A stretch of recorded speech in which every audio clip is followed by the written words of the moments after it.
Greetings, this is TK Trav, aka Travis Magus, here with LVX777. Grateful to be here as always this wonderful Friday evening. We are going to continue with our book study of Handbook for the New Paradigm. This is session number 5. I'm about out of this highlighter. It's time for a fresh, brand new one. Always a wonderful occasion to crack open a fresh highlighter. Oh yeah. Peace and greetings. Veronica, always great to see you. How you been, Veronica? It's been a minute. It's been a minute. I hope that you're doing well.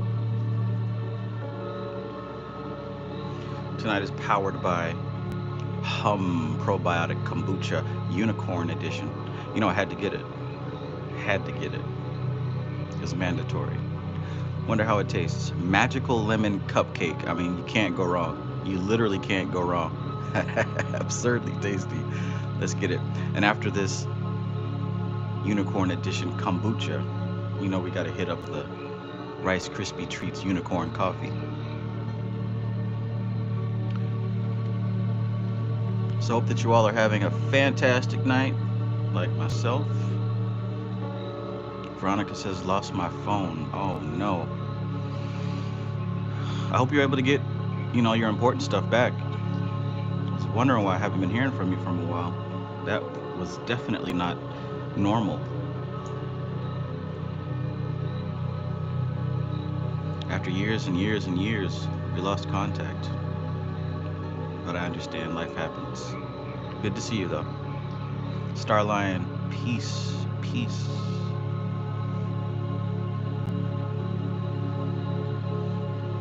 Veronica says, I am back. Awesome.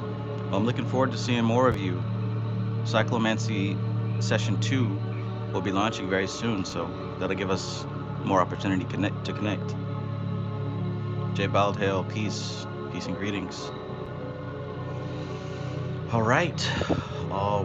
Handbook for the New Paradigm. Let's see what these higher entities have. Look at how much we've gone through. We are almost done. Almost done. Let's get these downloads. Let's get the subconscious mind percolating. We're on number 27, which is page 124.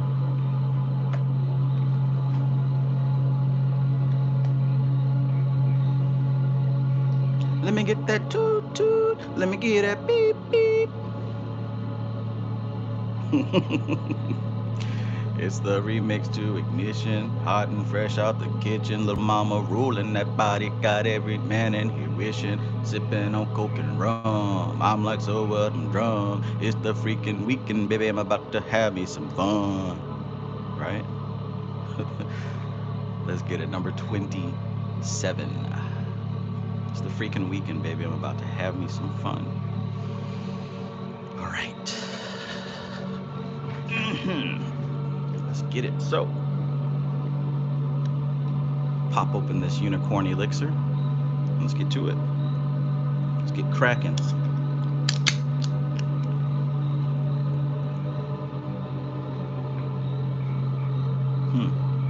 Not bad. Not bad. All right. Let me know if the audio's straight. Can you hear me well? Pretty sure we're good, but always got to check with you guys. Audio good? Yes, no, maybe so. As soon as I get the confirmation, I'll put the key in the ignition. It's the remix to Ignition, hot and fresh out the kitchen. Mama ruling that body, got every man in here wishing, sipping on coke and rum. I'm like, so what, I'm drunk. It's the freaking weekend, baby, I'm about to have me some fun. Jay Baldhail says it's a little off. Let me make sure. Everything looks decent on my end. Sounds muffled? Let me see.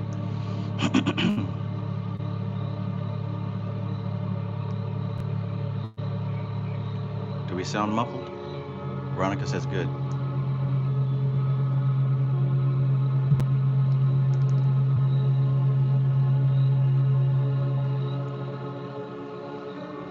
All right. We're going to go with that. Number 27.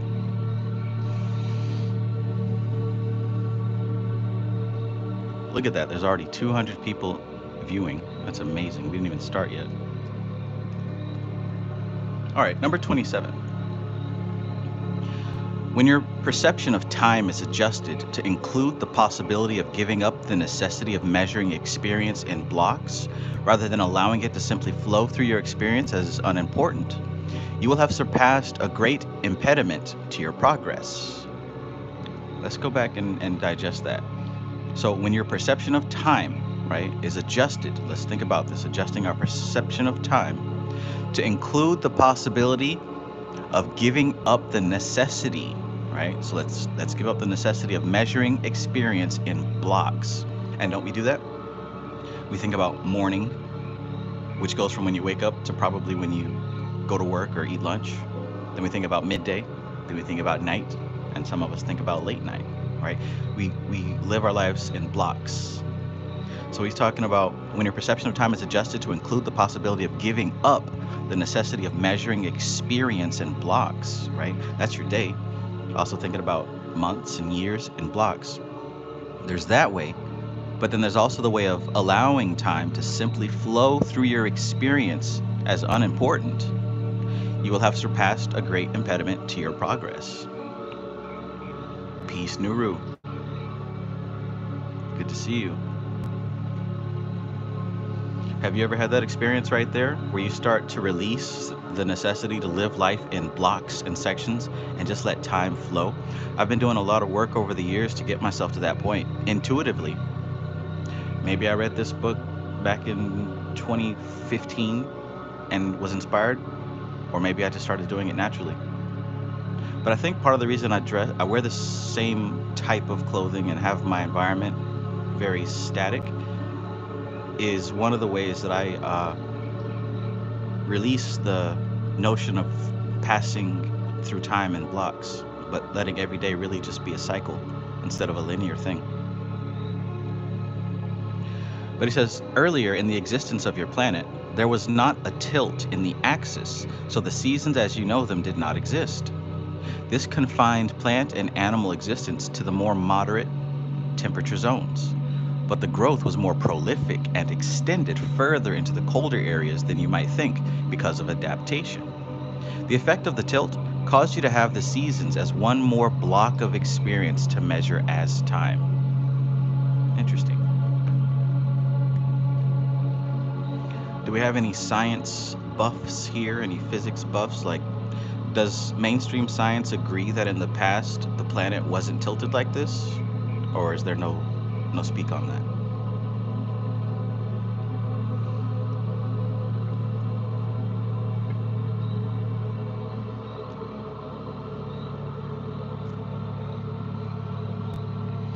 A continuum of days and nights within an unchanging overall weather pattern brings a more relaxed focus on the necessity to measure time within survival experience. Before the distortion of the energy of competition, cooperation was one key to existence. When the lifestyles of what you refer to as indigenous tribes in the equatorial latitudes of your planet are considered, there is much less emphasis on measuring blocks of time and more cooperation within the survival groups, excluding areas like Africa because of planned outside influences. These are considerations to be included within your new paradigm. The greater the imbalance of the planetary inhabitants, the greater the imbalance of the planet as a whole. Within the changing of the galactic cycles lies the opportunity for rebalancing both the inhabitants and the planet. This does not mean that the planet would necessarily move 23 degrees back to perfect balance, but indeed, some change could be made.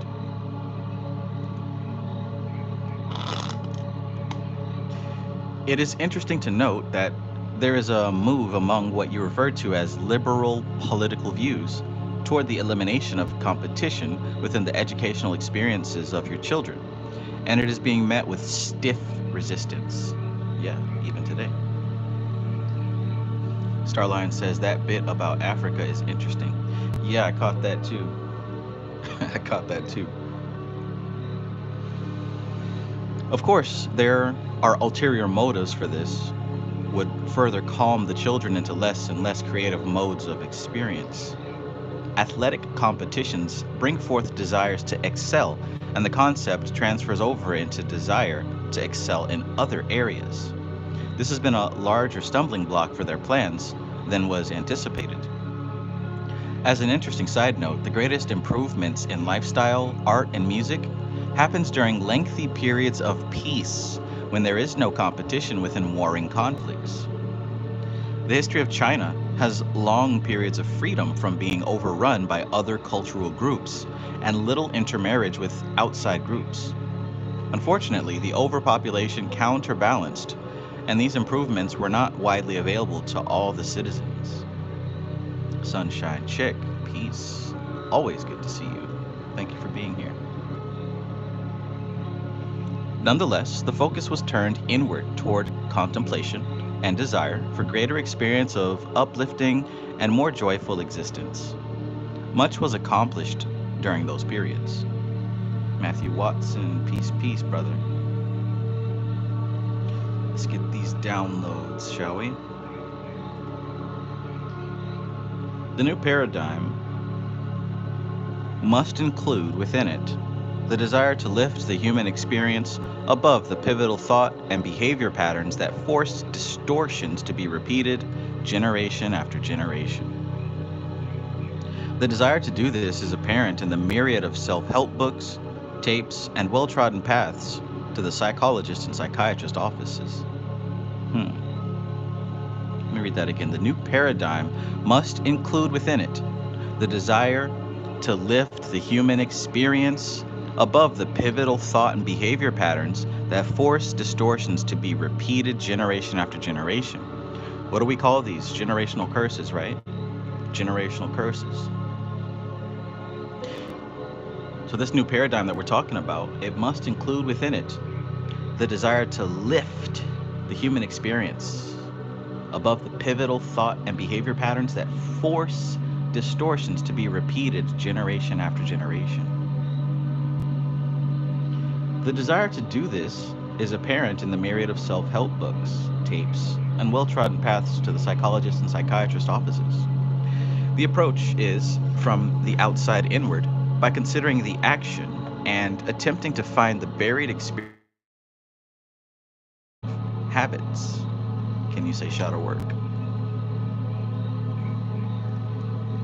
Here again, envisioning a new paradigm and focusing on experiencing this instead of fixing the old would empower the desired new realm of existence.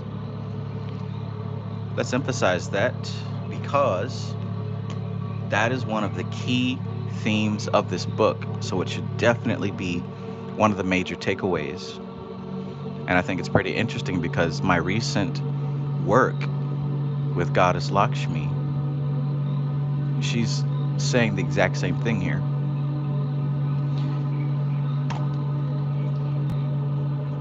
And it only makes sense, right? If you've got so much energy, why spend it on trying to fix what's broken when you can literally manifest better? Sunshine Chick says, I didn't get a notification. I don't know what's up with that.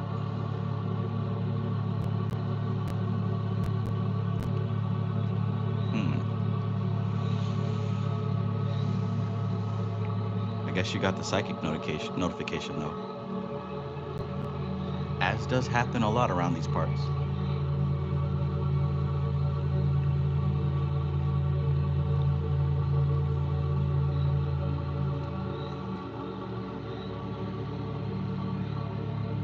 Sunshine Chick, you were the one that got me on the kombucha. Have you ever tried this one before?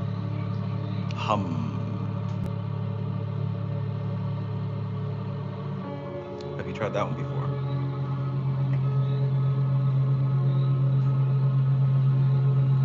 Let me read that again, because like I said, that's one of the main keys and the main themes of this book.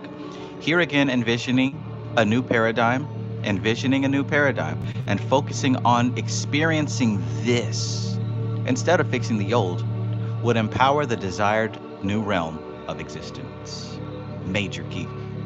However, even if accomplished, the ability to maintain a different level of experiencing within the surrounding environment would be difficult indeed, right? So it's not just fairy tale living in delusion, right? Of course, we acknowledge that there are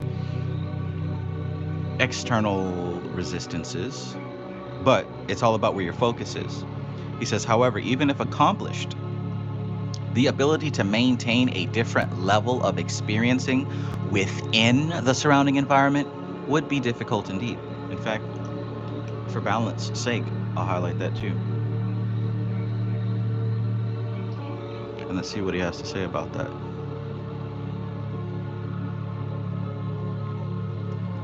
Holy cow. You know, Sunshine Chick says, oh no, I've been digging this unicorn blood espresso roast. Now that sounds interesting. I've got to have it. Unicorn blood espresso roast. I'm gonna need to find the link to that. Peace, Mr. West. Mr. West says, peace and gratitude, Brother Travis. Salute to the chat. Listening in while on the overnight grind.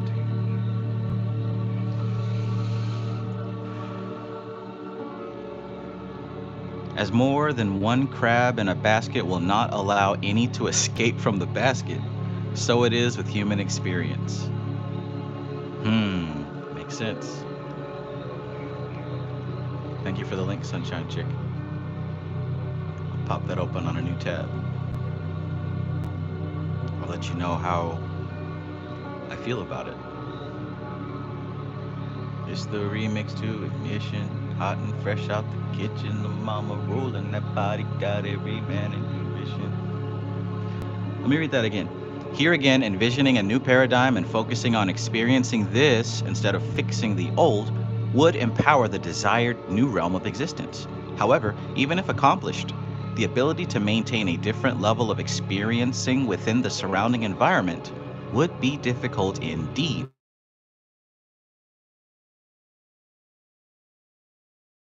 So it is with human experience. The new paradigm must be a cooperative group focus of desire within a clearly stated purpose that can be held in focus for a long period, for a period long enough to bring it into manifestation.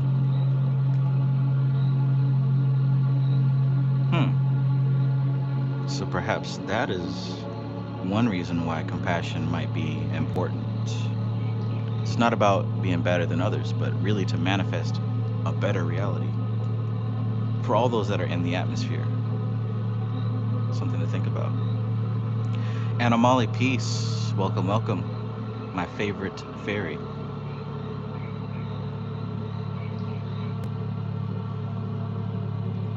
You can now understand what the focus group must accomplish is to create a clearly stated purpose that is appealing to all of humanity.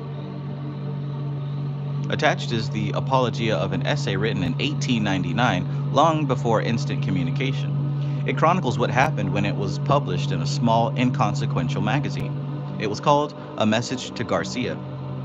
If this one inspirational message could travel the globe, then think what effect one encompassing message of purpose could do within our goal. Though the focus of getting the information out about the existence of the evil planners and of their deeds, as far as you have been able to discover them, is indeed the necessary first step, it has not rallied a reactive response. It is just as well for, as we have said before, victim martyrdom, which it might have engendered, are not part of the true paradigm of experience within the creative flow, right?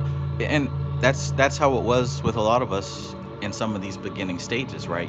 When you start finding out about the negative polarity, first thing you want to do is wake everyone up and tell everyone about it, right? But that really doesn't help like we think it would. If anything, it just reinforces victimhood and martyrdom. Makes you aware of the problem, but it doesn't provide any solution whatsoever. He says what is needed is a pivot point that can be accomplished before the closing of the cycles. It need not be accomplished as a simultaneous moment. It is best as an event within each individual's conscious awareness. That process does not make it less of a pivot point. It would lay the groundwork for the greater pivotal changes in consciousness and conscious awareness that will happen within sequential experience. Again, we remind you that free will allows those who choose to remain in the pattern of present existence. One more time. Again, we remind you that free will allows those who choose to remain in the pattern of present existence. Do not be concerned with those. And as much as we all know that, it's something else when we actually understand it, right? Because I've always said, it's not about saving, it's not about trying to save the world, right? That's not the best use of your energy. But despite saying that and hearing that, we all have these loved ones that we think about, and we want to wake them up, and we continue these old patterns thinking that they're going to produce a new result. Listen, free will allows for these people who choose to remain in the pattern of present existence. It's a choice, and respect the choice. Do not be concerned with those. The ingredient of free will in the soup of experience teaches us another of the universal laws, that of allowance. Personal responsibility is just that, personal. I like that he used ingredient. That's a metaphor that I use a lot. The ingredient of free will in the soup of experience teaches us another of the universal laws, that of allowance. And remember, he talked about these universal laws. Personal responsibility is just that, personal. It means that one is concerned with the choosing of his or her own experience and is not responsible for the experience of others. All are allowed to participate within a group focus of cooperative experience or not. However, choosing not to participate does have its consequences. Those who choose deliberately to withhold their participation in ending the present paradigm will be allowed to continue it elsewhere in a somewhat different format. They are allowed to choose their mode of experience in this situation. Allowance is the most difficult of the laws to be learned at the third dimensional level because of the deeply ingrained need to control. And that's what it is at its core.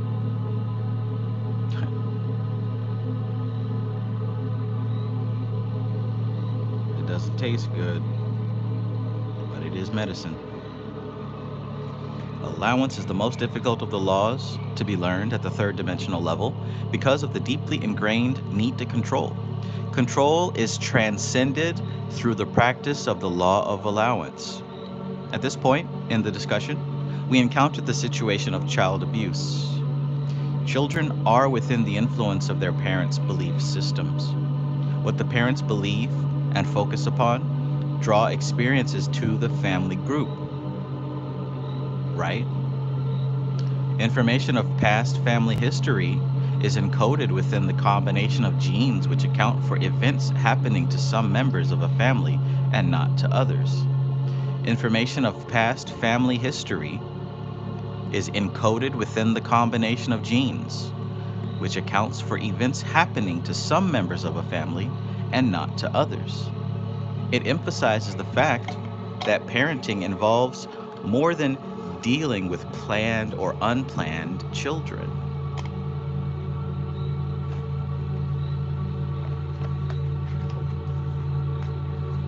Oh my. There we go.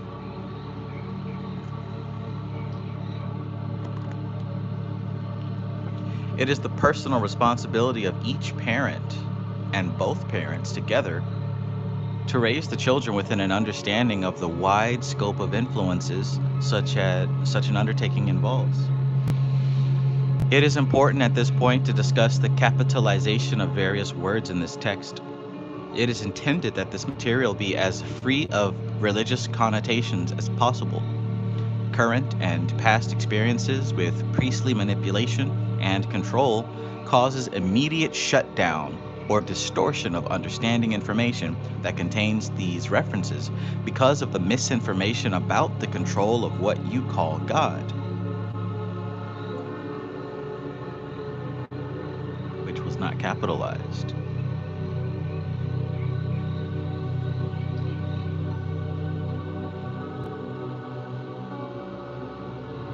Current and past experiences with priestly manipulation and control causes immediate shutdown or distortion of understanding information that contains these references because of the misinformation about the control of what you call God.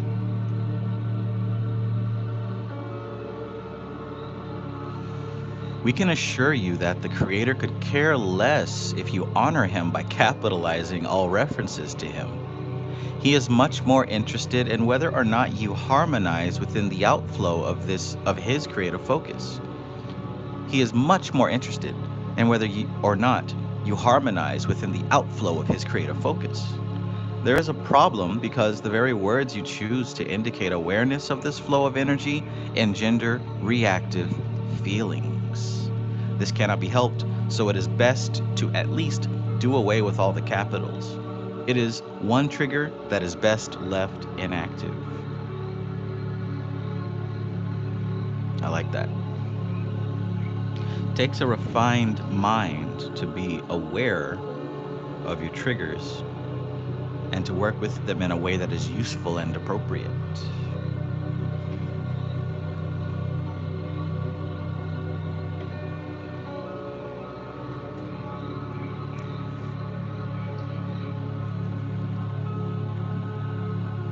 It is our intent that this continuing discussion brings a deepening understanding with regard to the purpose that looms in your immediate future.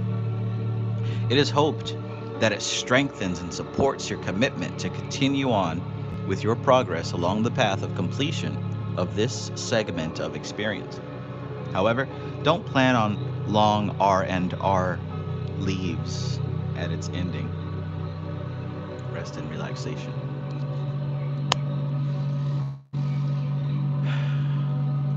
By the way, if you are present and you like this content, please show by liking the video. Hit the like button. Thank you.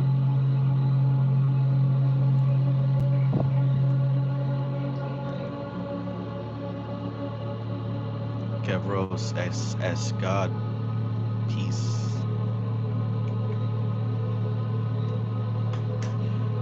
A Message to Garcia, which he mentioned earlier, by Elbert Hubbard, Frater Albertus. Elbert Hubbard.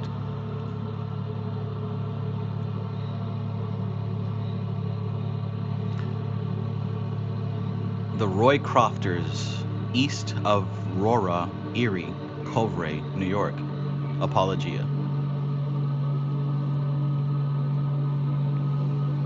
This literary trifle, A Message to Garcia, was written one evening after supper in a single hour.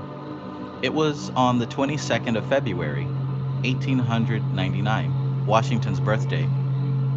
And we were just going to press with the March Philistine. The thing leaped hot from my heart, writing after a trying day when I had been endeavoring to train some rather delinquent villagers to abjure the comatose state and get radioactive. The immediate suggestion, though, came from a little argument over the teacups when my boy Bert suggested that Rowan was the real hero of the Cuban War. Rowan had gone alone and done the thing, carried the message to Garcia. It came to me like a flash. Yes, the boy is right.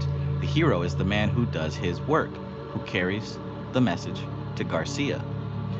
I got up from the table and wrote a message to Garcia.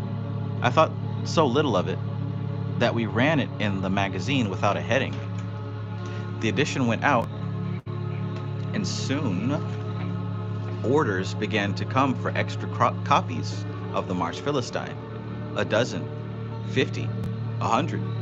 And when the American News Company ordered 1,000, I asked one of my helpers which article it was that had stirred up the cosmic dust. It's the stuff about Garcia, he said. The next day, a telegram came from George H. Daniels of the New York Central Railroad. Thus, give price on 100,000 Roman articles in pamphlet form. Empire State Express advertisement on back. Also, how soon can ship? Imagine that.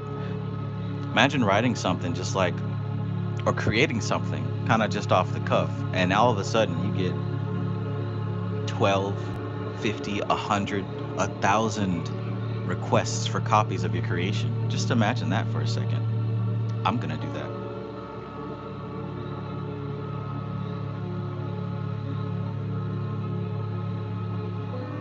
Pretty surprising feeling, huh? Those of you who are creators, what would you believe about the world after these requests for your art started coming in? Feels pretty good, doesn't it? Maybe include that in your new paradigm. The next day, a telegram came from George H. Daniels of the New York Central Railroad. Thus, give price on 100,000 Rowan articles in pamphlet form. Empire State Express advertisement on back. Also, how soon can ship? I replied, giving price, and stated we could supply the pamphlets in 2 years. Our facilities were small, and 100,000 booklets looked like an awful undertaking. The result was that I gave Mr. Daniels permission to reprint the article in his own way. He issued it in booklet form in editions of 500,000. 2 or 3 of these 500,000 lots were sent out by Mr. Daniels, and in addition, the article was reprinted in over 200 magazines and newspapers. And keep in mind, this is 1899, over 100 years ago. 123 years ago. 1, 2, 3.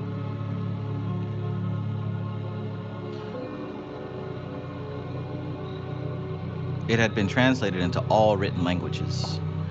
At the time, Mr. Daniels was distributing a message to Garcia. Prince Hilikov, director of the Russian railways, was in this country.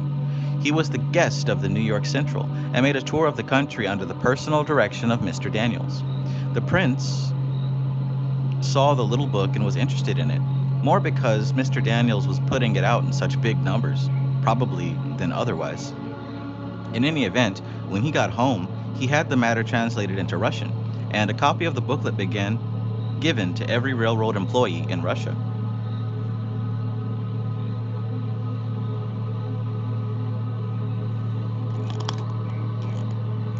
Other countries then took it up, and from Russia it passed into Germany, France, Spain, Turkey, Hindustan, and China. During the war between Russia and Japan, every Russian soldier who went to the front was given a copy of a message to Garcia. The Japanese, finding the booklets in possession of the Russian prisoners, concluded that it must be a good thing, and accordingly translated it to the Japanese. And on an order of the Mikado, a copy was given to every man in the employ of his Japanese government, soldier or civilian. Over 40 million copies of A Message to Garcia have been printed. This is said to a larger circulation than any other literary venture of the author in all history, thanks to a series of lucky accidents. Holy cow. And I've never heard of A Message to Garcia, right? Outside of this book. But then again, that was 124 years ago. So let's see what this Message to Garcia is all about, shall we? And to think that many eyes were on this text.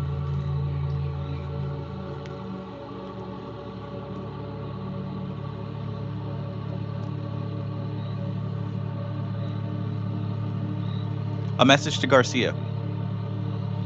In all this Cuban business, there is one man that stands out on the horizon of my memory like Mars as perihelion. When war broke out between Spain and the United States, it was very necessary to communicate quickly with the leader of the insurgents. Garcia was somewhere in the mountain fastness of Cuba. No one knew where. No mail or telegraph message could reach him. The president must secure his cooperation, and quickly. What to do? Someone said to the president, There is a fellow by the name of Rowan who will find Garcia for you if anybody can. Rowan was sent for and given a letter to be delivered to Garcia. How the fellow by the name of Rowan took the letter, sealed it up in an oilskin pouch, strapped it over his heart, in 4 days landed by night off the coast of Cuba from an open boat, disappeared into the jungle, and in 3 weeks came out on the other side of the island, having traversed the hostile country on foot, and delivered his letter to Garcia. Are things I have no special desire now to tell in detail. The point that I wish to make is this. McKinley gave Rowan a letter. President McKinley gave Rowan a letter to be delivered to Garcia. Rowan took the letter and did not ask, "Where is he at?" By the eternal, there is a man whose form should be cast in deathless bronze, and the statue placed in every college of the land. It is not book learning young men need. It is not book learning young men need, nor instruction about this and that, but a stiffening of the vertebrae, which will cause them to be loyal to a trust, to act promptly, concentrate their energies, do the thing, carry a message to Garcia. Amen to that.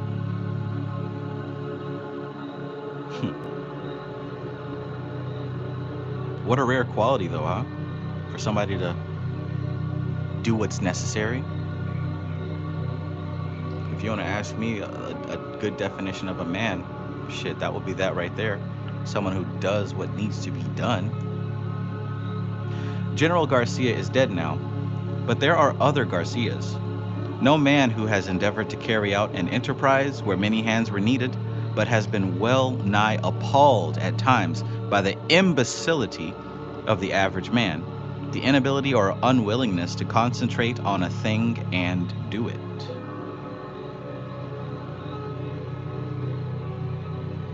Mr. West says that part was heavy, Travis. Yeah, let me read it again just in case you missed it. By the eternal, there is a man whose form should be cast in deathless bronze, and the statue placed in every college of the land.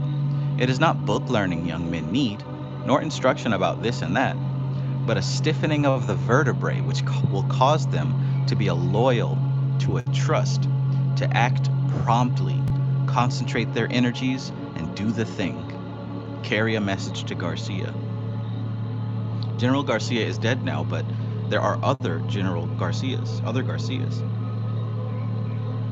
No man who has endeavored to carry out an enterprise where many hands were needed, but has been well nigh appalled at times by the imbecility, which is stupidity, of the average man, and the inability or unwillingness to concentrate on a thing and do it. Slipshod assistance, foolish inattention, dowdy indifference, and half-hearted work seem the rule, and no man succeeds unless by hook or crook or threat he forces or bribes other men to assist him, or mayhap God in his goodness performs a miracle and sends him an angel of light for an assistant. It's funny because even after 124 years, that still seems to be the problem, huh?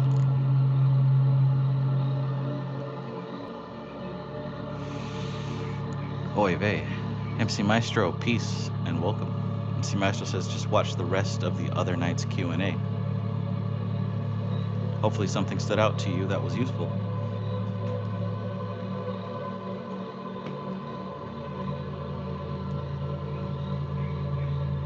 You, reader, put this matter to a test. You are sitting now in your office. 6 clerks are within call. Summon any one and make this request.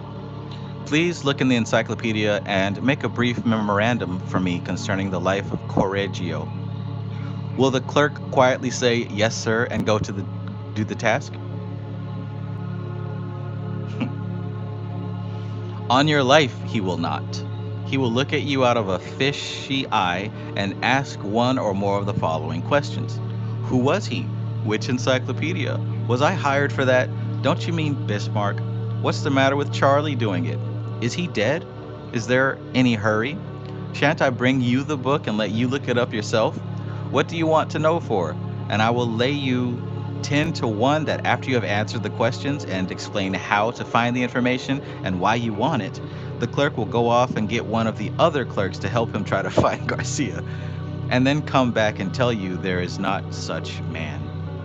Of course, I may lose my bet, but according to the law of average, I will not.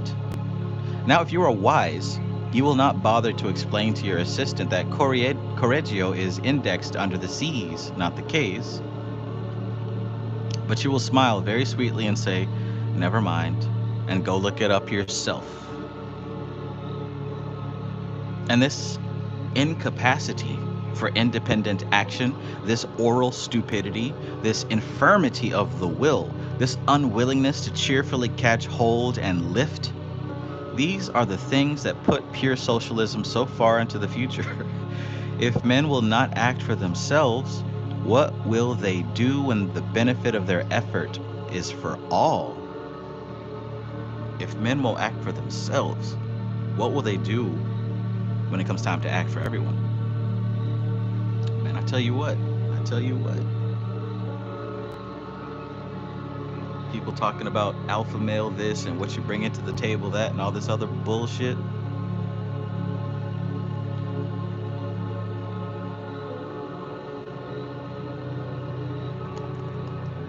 Man, in a way it's kind of refreshing to hear that this problem has been going on for a while, but at the same time,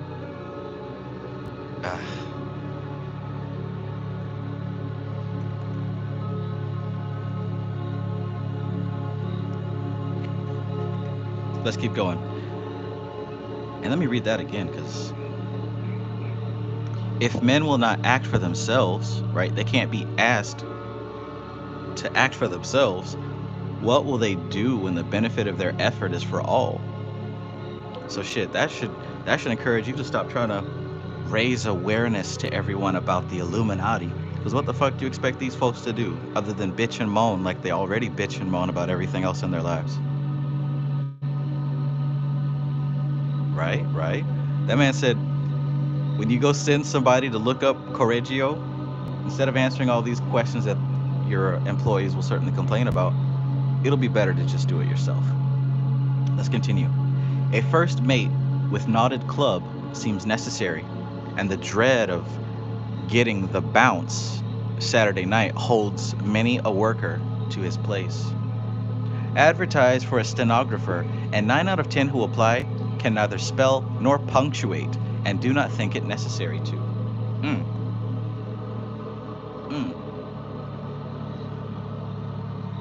Anna Molly says, lead, follow, or get the hell out of the way. They aren't doing any of the three. Yeah. Grown babies, adult babies. Lord have mercy. Let's continue. Can such a one write a letter to Garcia? You see that bookkeeper, said the foreman to me in a large factory. Yes, what about him? Well, he's a fine accountant, but if I'd send him uptown on an errand, he might accomplish the errand, and on the other hand, might stop at 4 saloons on the way, and when he got to Main Street would forget what he had been sent for. Can such a man be entrusted to carry a message to Garcia? And Amali says that's not fair to babies. Yeah.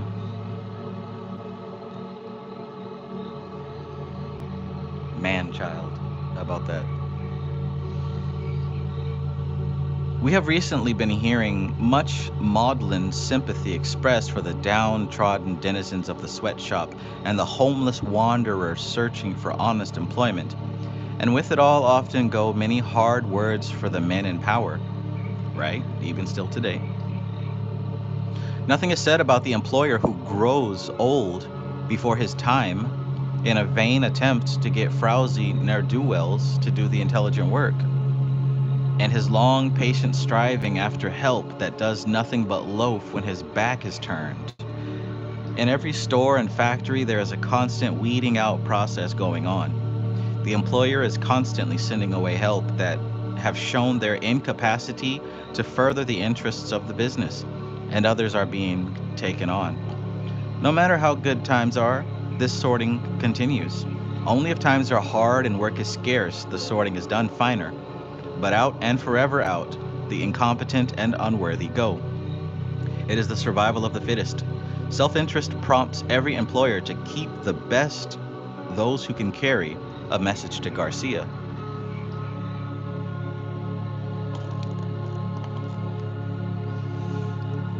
I know one man of really brilliant parts who has not the ability to manage a business of his own, and yet who is absolutely worthless to anyone else because he carries with him constantly the insane suspicion that his employer is oppressing or intending to oppress him. He cannot give orders and he will not receive them. Should a message be given him to take to Garcia, his answer would probably be, "Take it yourself." Tonight, this man walks the streets looking for work, the wind whistling through his threadbare coat. No one who knows him dare employ him, for he is a regular firebrand of discontent. He is impervious to reason. Damn. And the only thing that can impress him is the toe of a thick-soled number 9 boot. Sheesh. Speaking about some people I know personally, God bless America. Of course, I know that one so morally deformed is no less to be pitied than a physical cripple. But in our pitying, let us drop a tear, too, for the men who are striving to carry on a great enterprise, whose working hours are not limited by whistle, and whose hair is fast turning white through the struggle to hold in line dowdy indifference, slipshod imbecility, and the heartless ingratitude which, but for their enterprise, would be both hungry and homeless. I'm sorry, but humans, for the most part, suck.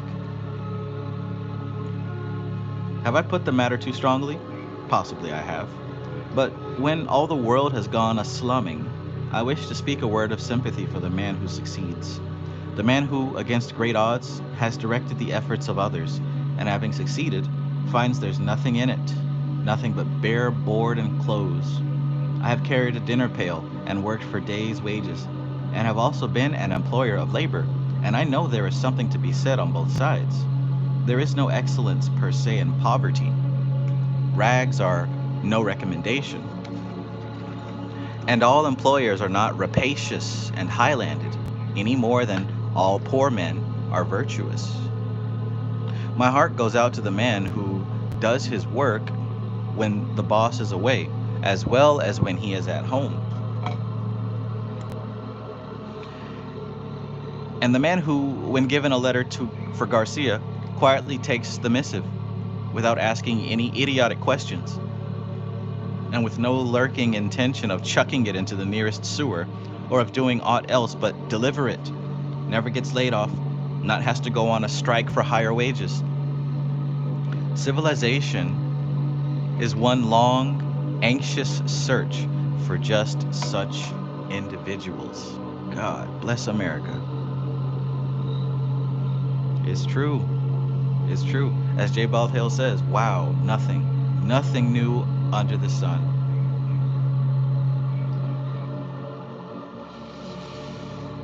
Anything such a man asks shall be granted. He is wanted in every city, town, and village, in every office, shop, store, and factory. The world cries out for such. He is needed, and needed badly. The man who can carry a message to Garcia.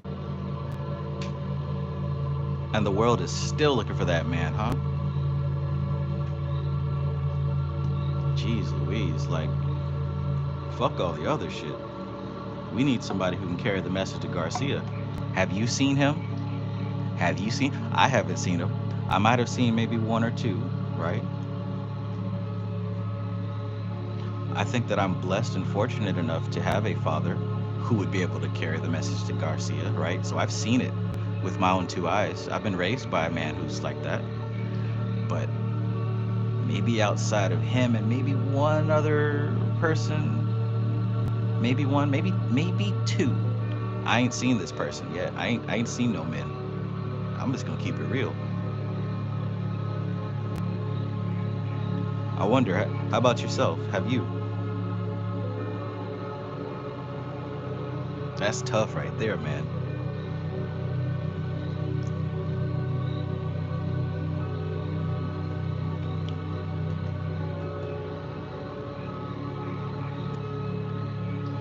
Sheesh. IDKDKDF says, I heard someone say that most males of today are alive today because of the lack of initiation rites that men had to perform traditionally in the past. Now any male can claim to be a man with rites of passage or initiation rites nowadays. Jeez Louise. MC Maestro says, former jobs gave me no bones when I put in heavy work with an injury. Mm, mm. And I've seen both ends. When I was a child, I was lazy. I was, prone to just do just enough to get by. I've been on both ends of the spectrum.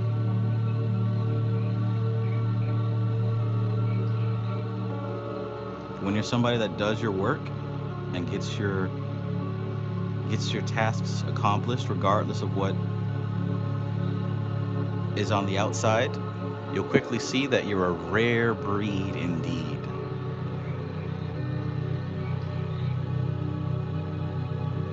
Anamali says, I'm the only one in my family currently living who can even get close. The rest are going for the not my job award, right? Not my job, not my business.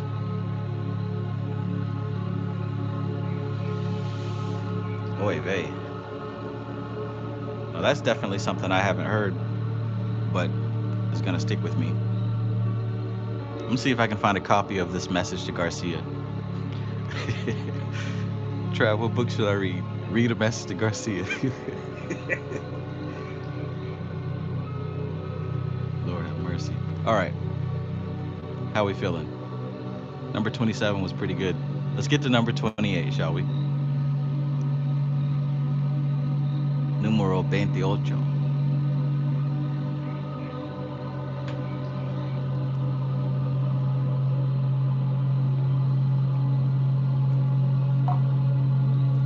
Number 28. As your need to experience in calculated time passes into relative unimportance, the momentum of your experiences of the new paradigm will flow smoothly into a release of the materialistic mode that holds you tightly within the power of the deviant perpetrators.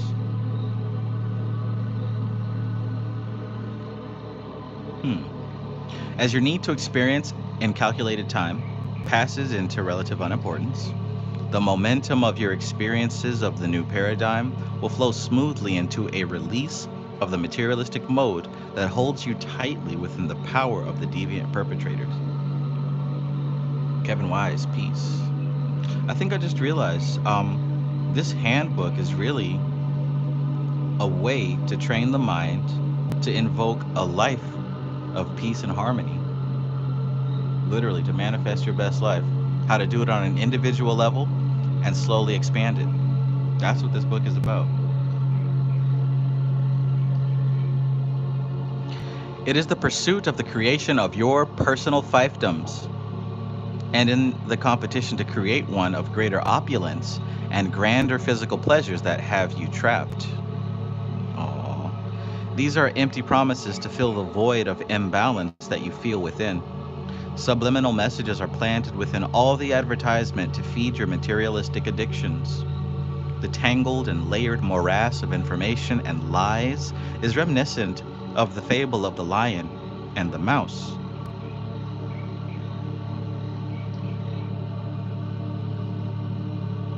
Subliminal messages are planted within all the advertisement to feed your materialistic addictions. It's true.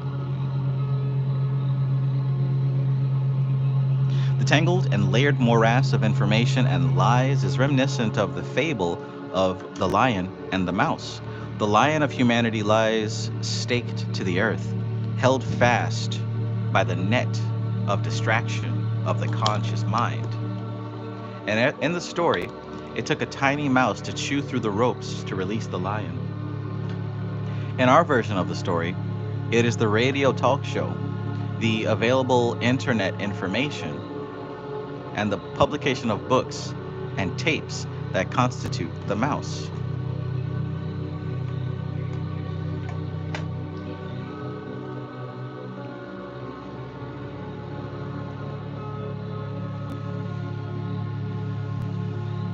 The information shared is based on personal experience and researches of archives of information available to any that care to take advantage of it. The integrity of the net is threatening to give away. Once realized, the lion is then aware of the power of the tiny mouse, so anything could happen. Unfortunately, there are more nets in place unless we take charge of the storyline and change the scenario. MC Maestro says the story like the one in Jnana Yoga. Yeah, that's what I thought.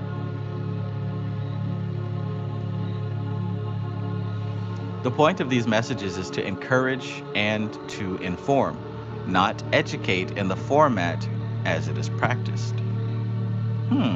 That reminds me of another line from another book that I will be reading in less than 24 hours.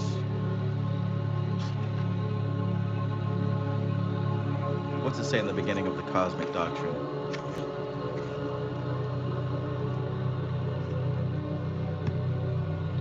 These images are designed to train the mind, not inform it. The point of these messages is to encourage and to inform, not educate in the format as it is practiced.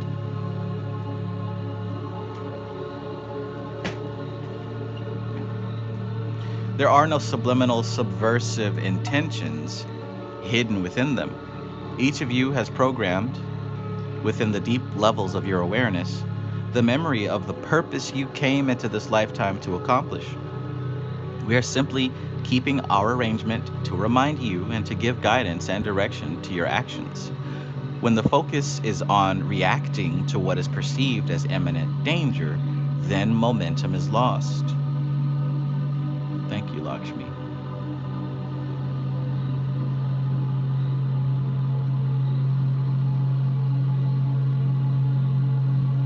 When the focus is on reacting to what is perceived as imminent danger, then momentum is lost.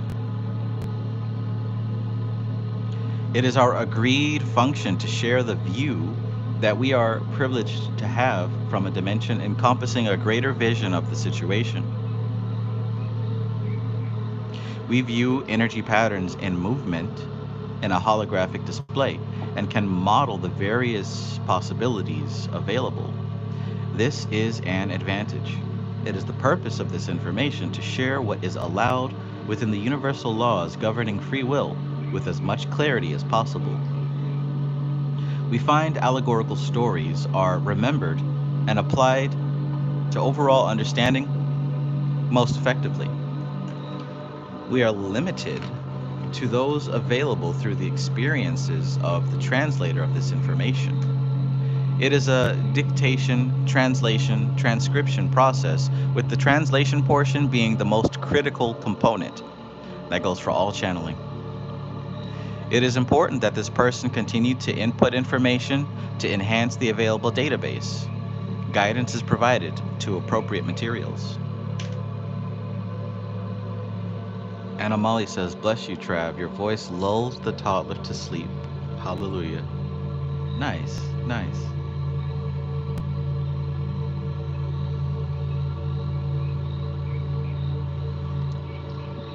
Those of you who are interested in channeling or communicating with entities,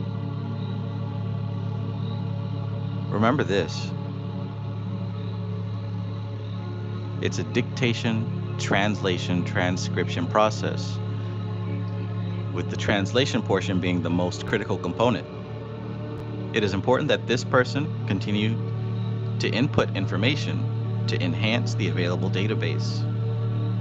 Guidance is provided to appropriate materials. Guidance is provided to you so that you can find the appropriate materials to enhance the database, right? So let's say, for example, right now, I'm doing spiritual work with Lakshmi. And when I go into meditation or when I focus on her her images, her yantra, her mantra, receive information, right? And I begin the process of either dictating it, which is speaking it out loud, I translate it, and I transcribe it, which is writing it down, right? With the translation portion being the most critical, taking those raw vibrations and breaking it down into language that relates to my current life, right? And it's important that this person continue to input information to enhance the available database. This is also why continuing study is so important, especially if you're working with spirits or if you're working with your own spirit, because the spirit itself has a much more wide and vast reservoir of information, so to speak. A spirit itself can be seen as its own dimension. But the thing is, you can only translate what the spirit is telling you based on what you already have in your head, right? So it becomes very important to enhance your available database. What is the quote that I always say? Expand your library of correspondences, right? I've been saying that for years.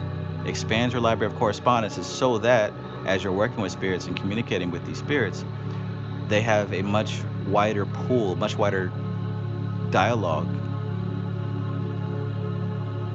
a much wider vocabulary to pull from. He says guidance is provided to appropriate materials. So what also happens is sometimes when there is information outside of your database, the spirit will guide you to that information so that you can really understand what it's trying to communicate to you. Like that is a major part of this whole game. So for the very few of you, the 3 or 4 of you who are actually working with spirits seriously, this is why it's so important to continue your process of study and to trust the spirit to lead you to the information that it is trying to communicate to you. It's not always what you want to do. Sometimes spirit is trying to move you to a place that can lead to your growth and expansion. But you got to have a certain level of trust and faith. Otherwise, why are you even working with that spirit if you don't trust it? That don't even make any sense.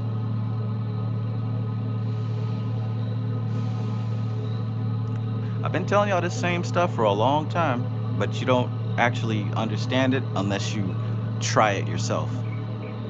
Otherwise, I'm just yapping. Like the trolls come in here and say. MC Maestro says that's why channels from entities changes based on your framework. Being that I'm not on the level to get words and such right now, I mainly get guidance of what NLP exercise to do or a type of mindset to have. Facts. Facts. Rorockin says, this book has helped me out of a mental rut. Thanks for sharing. Awesome, awesome. I'm glad that vibration has made its way to you.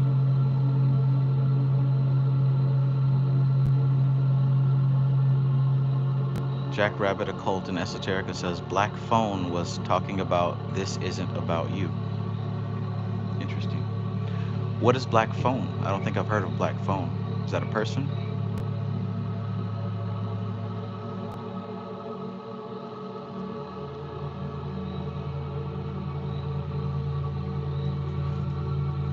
I'm kind of digging the whole 2 book studies at once thing. I think this is interesting endeavor. It might just be a for now kind of thing, but I don't know. I kind of like it because the 2 books connect with each other so far. I'll go ahead and tell you. Well, maybe not. There's another book that I'd like to do, but I'm trying to decipher whether or not I'm supposed to just read this one for myself or if I'm supposed to do a book study on it. I'm still waiting to gain clarity on that distinction.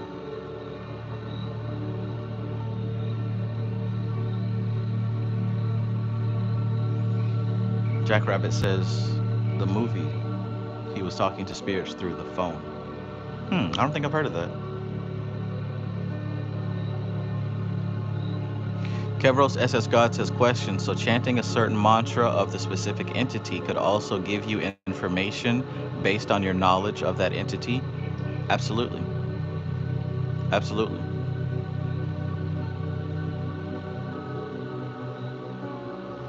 Think of your inner reality as a vast, wide open space. And when you chant the mantra, you are sending through a specific type of vibration that's echoing throughout that empty space. And what is related to it, buried in the depths of your subconscious, will start to be roused and riled up.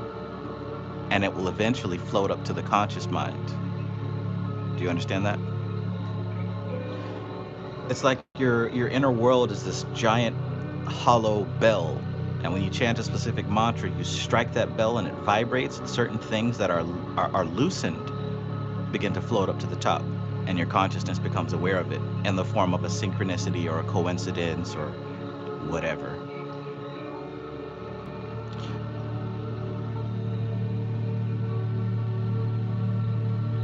Anna says this also has been connecting with what I studied during the day. Then the books confirm. Right, right. It's an ecosystem. It all works together, just like the insects and the animals and the trees and the fungus. It all works together. MC Maestro says increasing psychic ability and doing your daily mantras be hidden. Yes. Metaphysical Osama K says is claim an entity and what information to look out for. You can see it as that if you want to. Claim is a beach mantra that has definitely worked in my life. Yeah. Same thing. Like I said, it's like you've got this echo chamber and you strike this bell and the vibration resonates through that bell, and whatever is related to that bell, to that frequency, rises up to the surface. Up from the depths, 30 stories high, breathing fire. Godzilla, Godzilla, Godzilla, and Godzuki.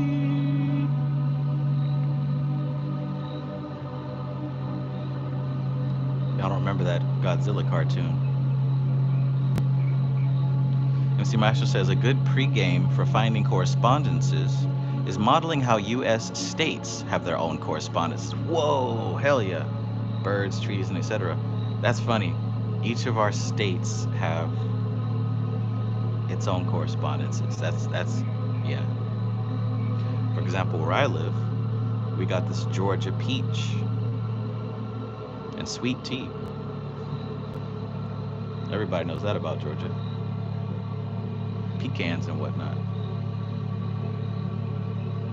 And Godzuki.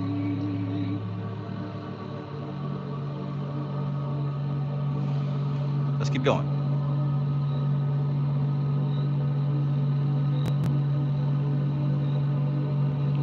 It is within the allowable guidelines to bring to your attention deviations within those patterns that can be corrected, because it is your free will decision whether or not to do so.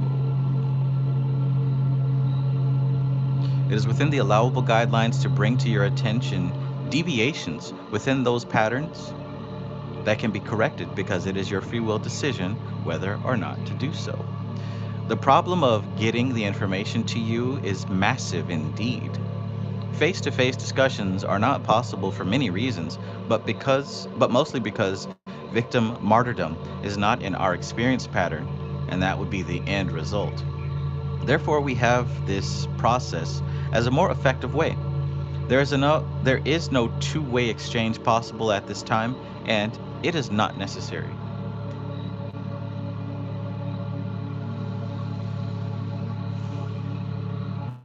I'm going to have to come back to this right here, because that's an excellent teaching point.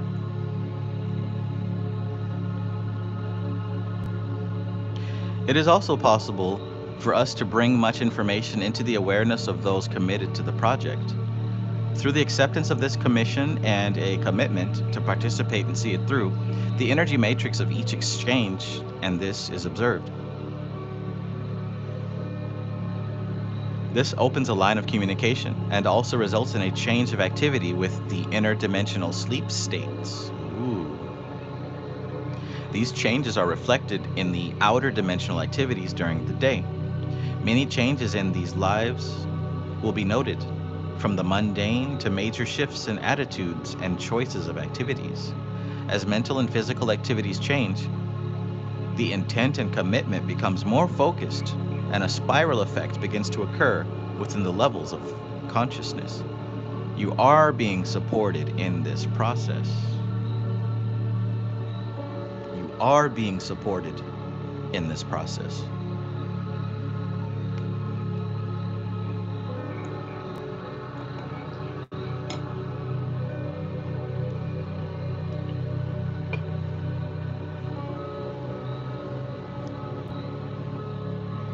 Is anybody here still at the point in their spiritual journey where they're still trying to determine whether or not spiritual influence is real? Where you're still questioning whether or not all this stuff is actually real and are spirits actually out there somewhere helping me or communicating with me? Is anybody still at that point?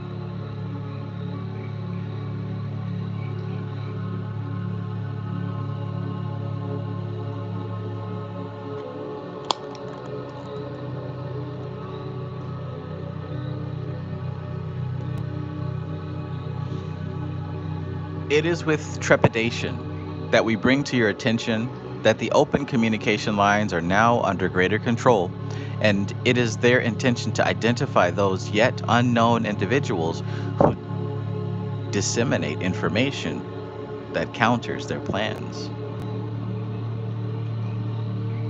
As yet, it is in the identification process and has not moved beyond into retribution. This is because there are purposes for allowing you the privilege to do what you are doing that are not known to all levels of oppression. Let me go back. As yet, it is in the identification process and has not moved beyond into retribution. Okay, so we're just identifying these folks. This is because there are purposes for allowing you the privilege to do what you are doing that are not known to all levels of oppression. The word identification process is being further expanded. We suggest strongly that you edit your verbal and written conversations. Book wording can be read electronically, but titles especially are being processed. Notice how this is called mystery book read and not handbook for the new paradigm. I want you to peep that. Interesting.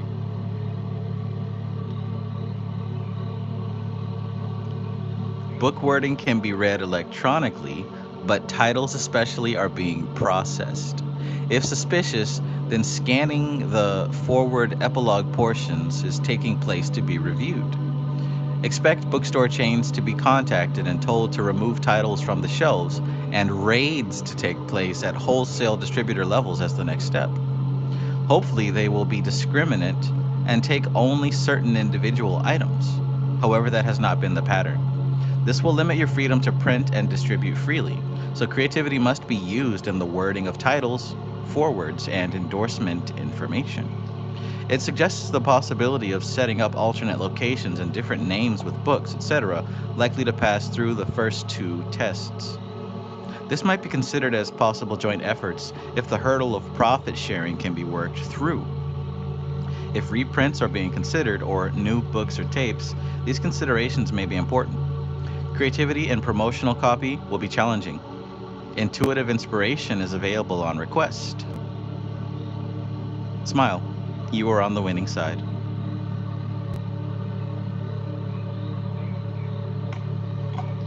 That could explain a few things.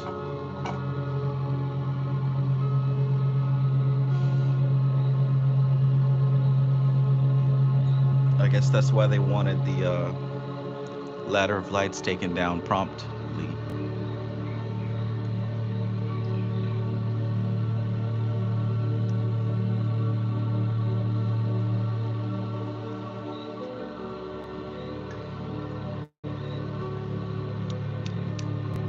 Interesting.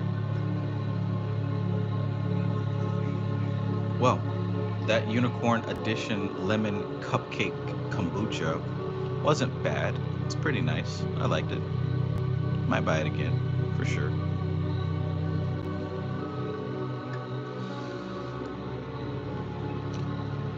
J. Baldhill says this book is also rare that in the front It straight up says you can copy the text and give it out at your whim. Wow.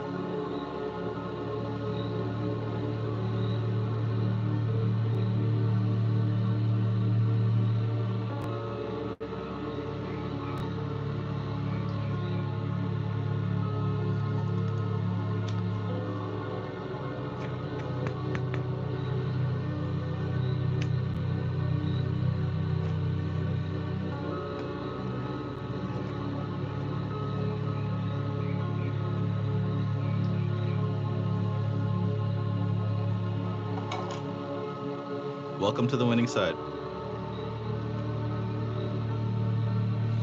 MC Maestro, so you said you read a portion of The Ladder of Lights the other day?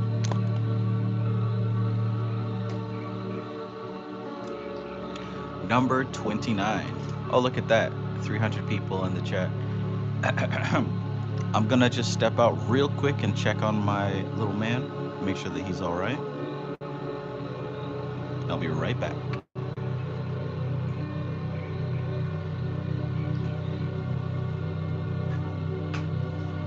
He just got Banjo and Kazooie on his Super Smash Brothers, so I figured that would tide him over during the live stream.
And we back. Number 29. Number 29. Hit him with it.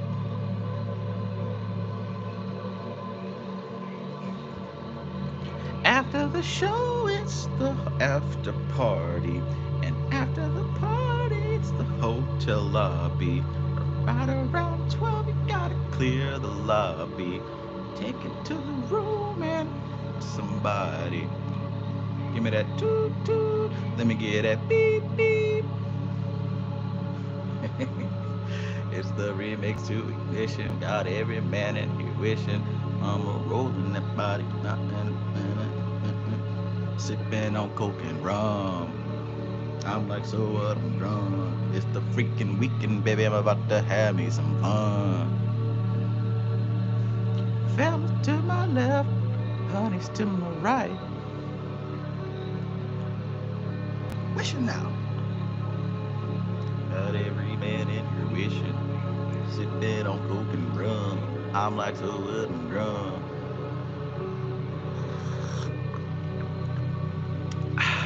Good coffee.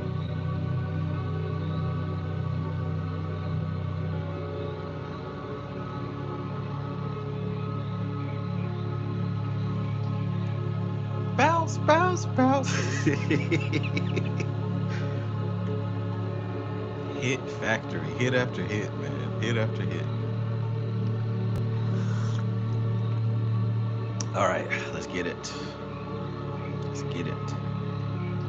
Number 29.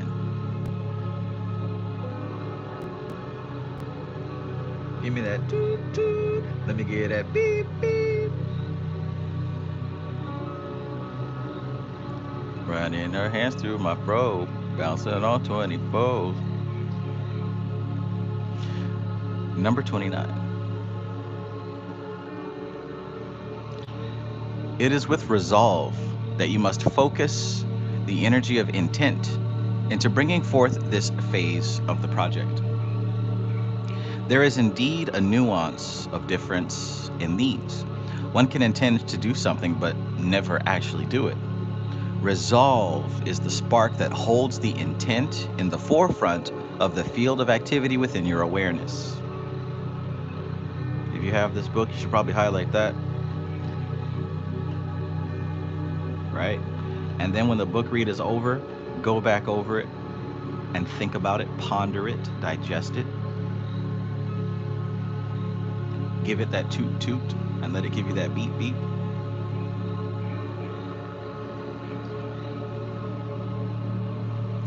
MC Maestro says, looking at people like that, I just realized we can tap into that algorithm of personal hit after hit. Okay, all right. Let the spirit speak through Maestro tonight. Wish it now. Let the spirit saith what it has to saith through the churches.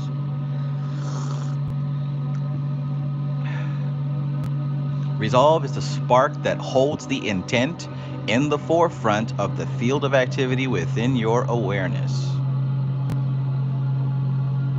This phase refers to what might be called the second layer of activity toward initiation of the project. The phase of getting the word out does not cease because a new phase has begun. One simply adds the beginning of the next phase in a layering sense. Phase 1 was something like the foundation of a pyramid. Now we are beginning the second layer of the construction before the first layer is complete. Visualize how graphics complete a picture on the computer. It begins and does not always complete the picture in totally horizontal motion, one line at a time, and the picture is at some point complete. Next, consider this in a holographic focus for the planet. In your mind's eye, you can see where the information has gone and paint in areas where your information has been sent.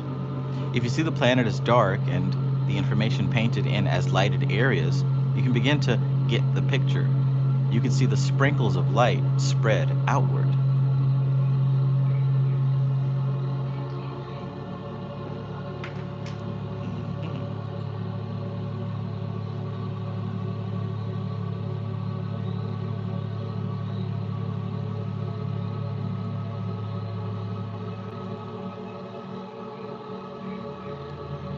Holy Spirit spitting a lot. 15 guys. What were they? So did you get that image?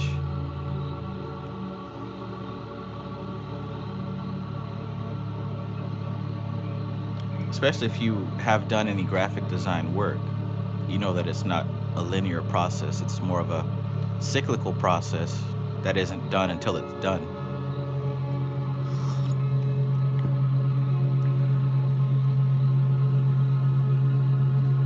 Even people who have heard and consciously rejected the information reflect a degree of light, and it remains waiting to fully reflect. It is because you cannot know how many of these there are that you have difficulty in grasping the magnitude of accomplishment that this phase has reached, and it continues to expand. The 100th monkey point is very close indeed. That makes me think. Some of this information and the delivery methods are so powerful that even if people outwardly reject it, the potency of the information still changes them on an internal level that they might even simply refuse to show. Imagine being so potent in your influence that people couldn't reject it if they tried.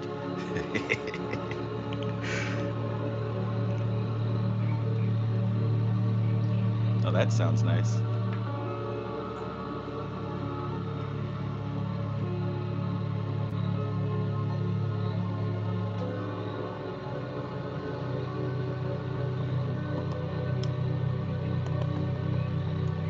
Almost like those video games where you get hit by an enemy with a poison attack and you keep getting ticked for it.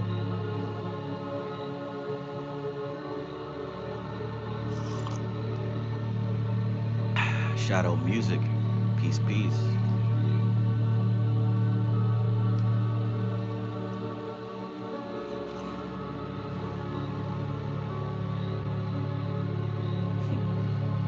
MC Maestro says, I gotta purify myself for that level of influence, lol. My contagious jokes landed me in hella sticky situations. Yeah.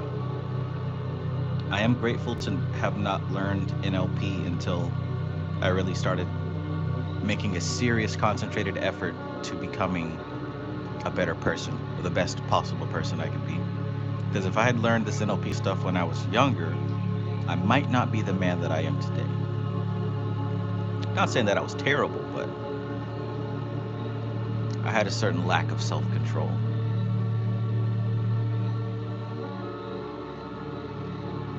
Certainly wouldn't be walking the celibate path.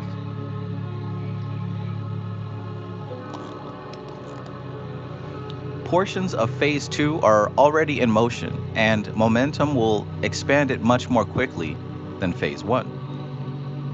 Because of the awareness brought forth by phase one, there are many that are waiting and wondering what it is that they can do now that they are aware. We shall provide that answer, and it will seem to them an easy thing to do, for they are being asked to do something that can be done privately and without drawing any notice. And it is the most powerful thing that needs to be done. It is a focused, pivotal change of attitude from victim to empowerment.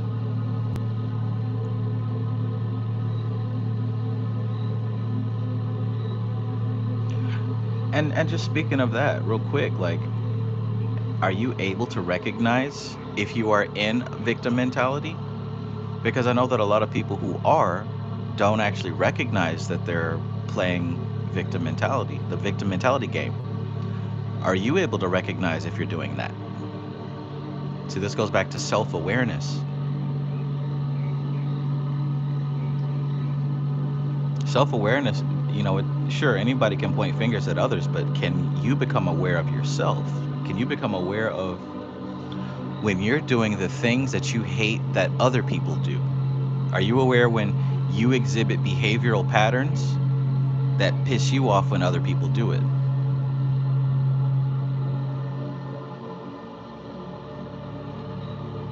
Jay Balltail says another reason people need to get away from the conspiracy bullshit. Absolutely. Janae, oh, whoa, peace. Welcome. Welcome back.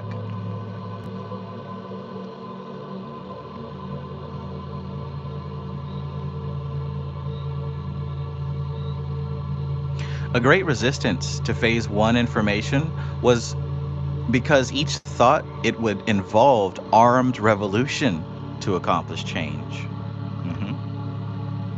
We know that a change is not our goal. Uh-oh. We know that a change is not our goal. Big facts, huge facts. A new paradigm of experience begins with totally different techniques and methods. And there is no countermeasure in place once it is begun. It can be countered only with reactive measures that would be deviations within the negative plan. This would bring forth chaos within that focus. The negative plan is counter to the flow of creative energy within which it exists. It requires continuity and narrowly defined focus that links together. This is absolutely essential. Absolutely. Continuity and narrowly defined focus. Whoa.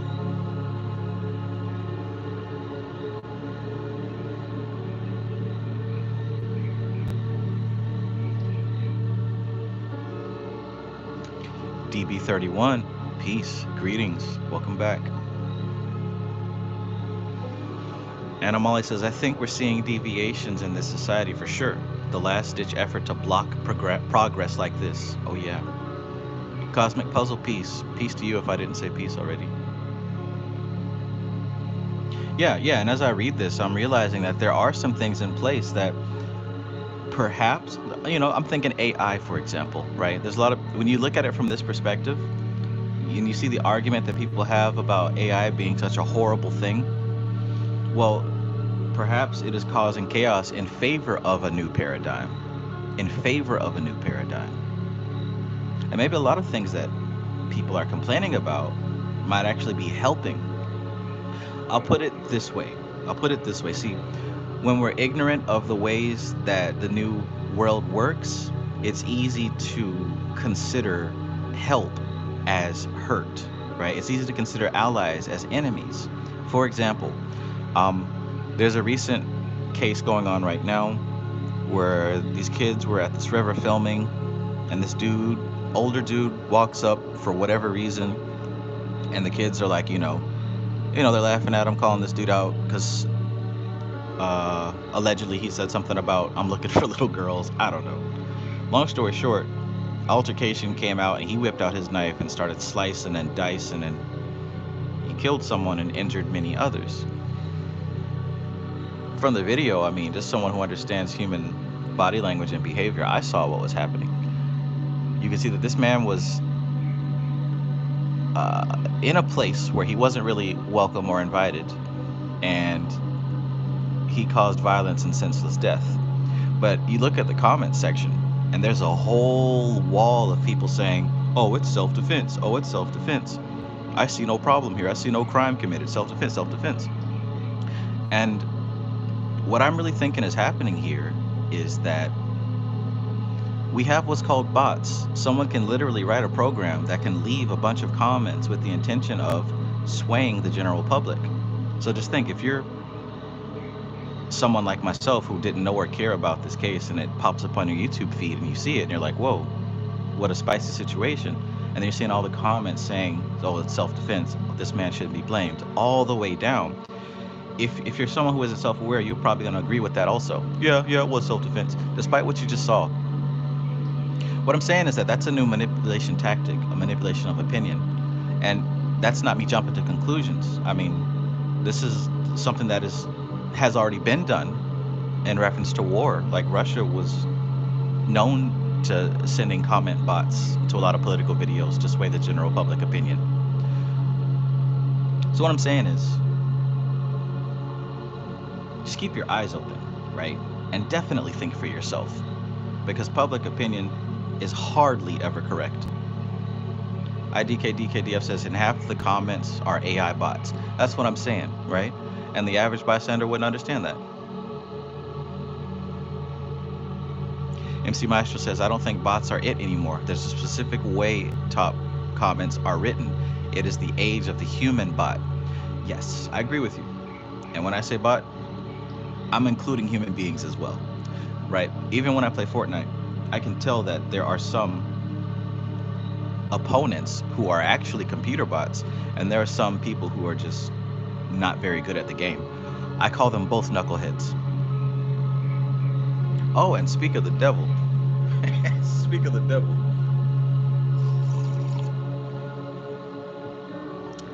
Let's keep going. AZW, peace, my brother, my fellow cyclomate.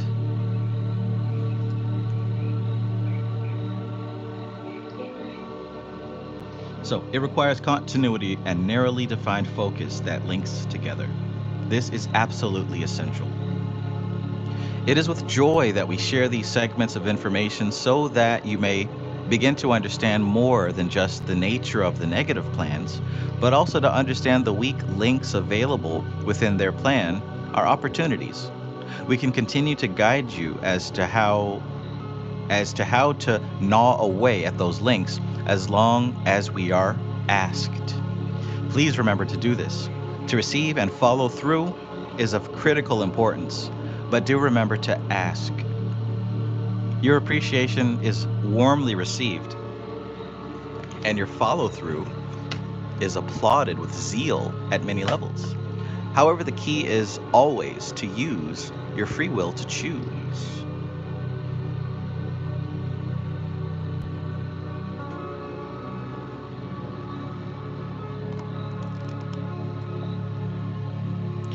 There is a children's song used to teach the letters of your alphabet. The alphabet is the foundation of the written words in your languages. What we desire you to learn, to use, is what is the foundation of the manifested self awareness. Just as you must learn to apply the alphabet to written language and combinations of sound to speak the language, you must use the principles that form the foundation for directing the flow of thought into the coagulated energy that creates what is experienced as life. Ooh, what a nice breakdown. What a nice breakdown.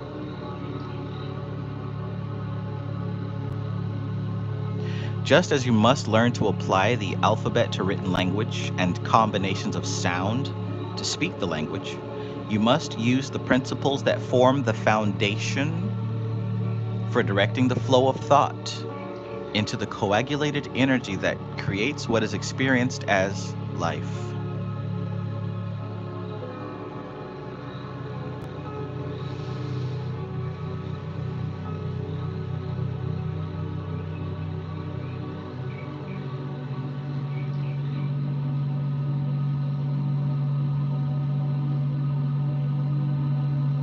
Hmm. Kashigi says magic is a means to change the world. You need three things to do that. You need the magical power to create change. You need the process that gives direction to that change. Lastly, you need the confidence to control the change once it's been actualized. Walter Kamui, Ragnar Crimson.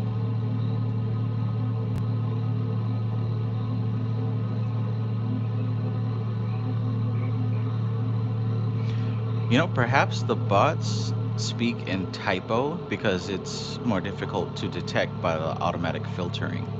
That makes sense. Because I've noticed damn near all of them speak in typo.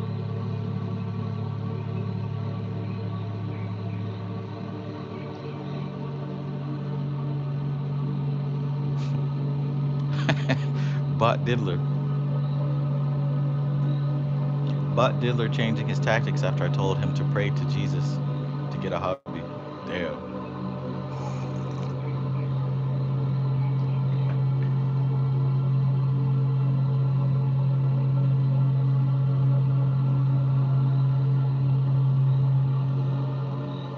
It is the utilization of the potentiality underlying all that is known at every level. This is accomplished through a process mentioned before and is reflected at the very basis of your ability to remain in your earthly form, breathing. This is accomplished through a process mentioned before and is reflected at the very basis of your ability to remain in your earthly form, breathing.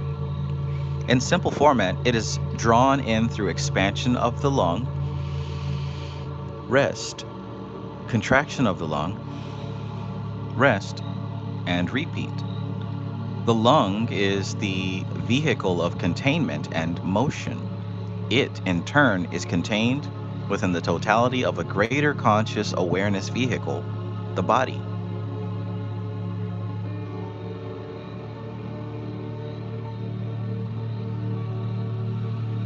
This is a pattern matrix that is repeated in endless variety. The stumbling block is to learn to appreciate this variety each time it is encountered and to remember that it is but a unique manifestation of the basic pattern matrix. This difficulty is especially true if there is distortion in the particular expressions encountered through experience. The more confrontational the experience, the more distortion is occurring, not in just one, but in both individuals. Distortion unfortunately ripples outward and encompasses groups of interacting individuals. Ooh, let me go back. This looks important. This is a pattern matrix that is repeated in endless variety, right? So he's talking about the lungs, right? Expansion, rest, contraction, rest, okay? And how the lungs are a containment, uh, vehicle. The lung is a vehicle of containment and motion, and it is contained in turn within the totality of a greater conscious awareness vehicle, the body, right? Now look what he says, that expansion, rest, contraction, rest, happening on different levels within each other. He says this is a pattern matrix that is repeated in endless variety. The stumbling block is to learn to appreciate this variety each time it is encountered, and to remember that it is but a unique manifestation of the basic pattern matrix. I think we're getting onto some metaphysical truth here, because it's certainly making me think about why it's so important to focus on what's important and not what you complain about. That's what he says. This difficulty is especially true if there is distortion in the particular expressions encountered through experience. So think about the distortions of particular expressions. What's he talking about here? This difficulty is especially true if there is distortion in the particular expressions encountered through experience. Perhaps altercations with other people, perhaps disagreements, conflict, essentially. The more confrontational the experience, the more distortion is occurring, not in just one, but in both individuals. Distortion, unfortunately, ripples outward and encompasses groups of interacting individuals.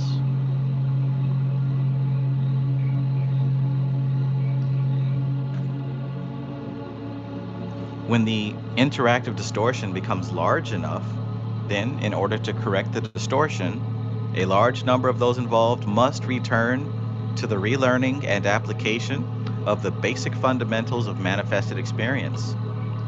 Simply stated, they must relearn and apply the universal laws. Guess where your planetary inhabitants are? So not just in personal life, but he's talking about across the board. Across the board.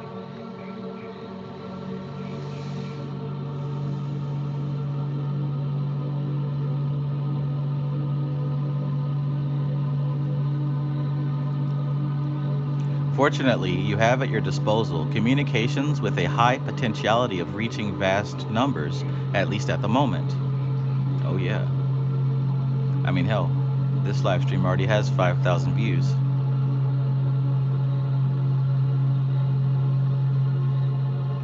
Mounting pressures of multiple layers of oppression are creating tension within those that can be reached, and there are yet many ways of reaching them.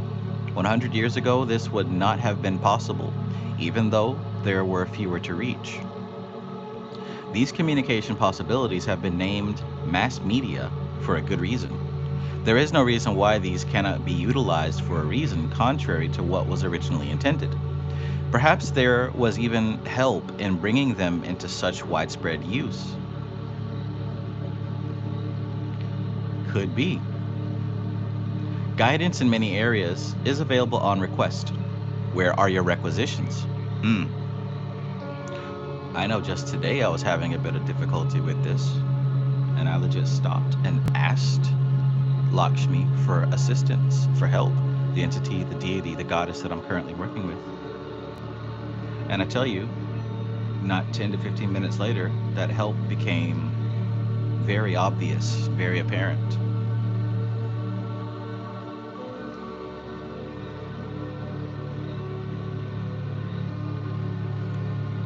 So look at this, 100 years ago, this would not have even been possible, even though there were fewer people to reach.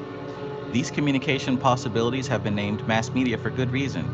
There is no reason why these cannot be utilized for a reason contrary to what was originally intended. The programming of the masses. Perhaps there was even help in bringing them into such widespread use. Could be. Guidance in many areas is available on request. Where are your requisitions?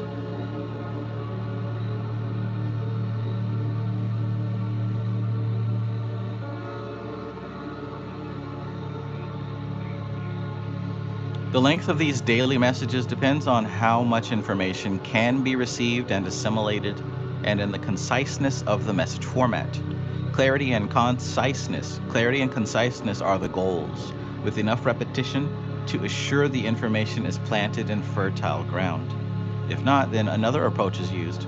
For the greater part of human consciousness, the substitution of a new focus within their awareness is all that is necessary. For others of you, much more is involved. You have committed to physical action and the conception and dissemination of this new focus. After all, someone has to plant the seeds of thought that comprise the foundation of this new paradigm before they can begin to grow, mature, and reseed themselves. If you are reading this information, then you are chosen. How many of y'all are reading this information?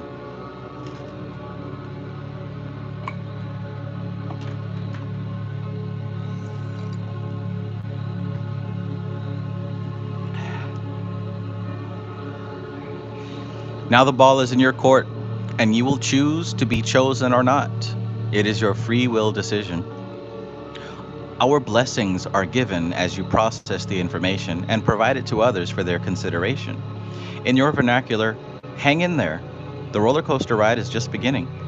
You have not even gotten to the exciting parts. Just know you are strapped in and the ride will end.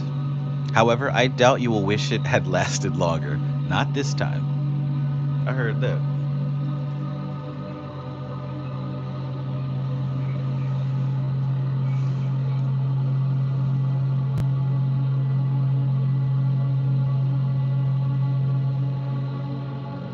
You know, now that you mentioned that, Anna Molly, like that comment in the chat just now definitely seems like something a 14 to 16-year-old would type and think that it's hilarious.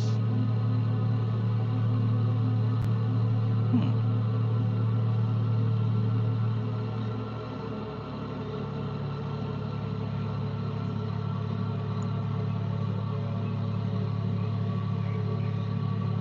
I'm gonna type this and they're gonna be like, what did he just say? That's so random.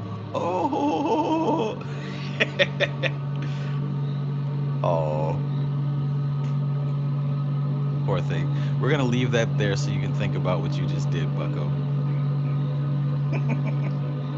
I want you to read it back to yourself and see if you even laugh at it.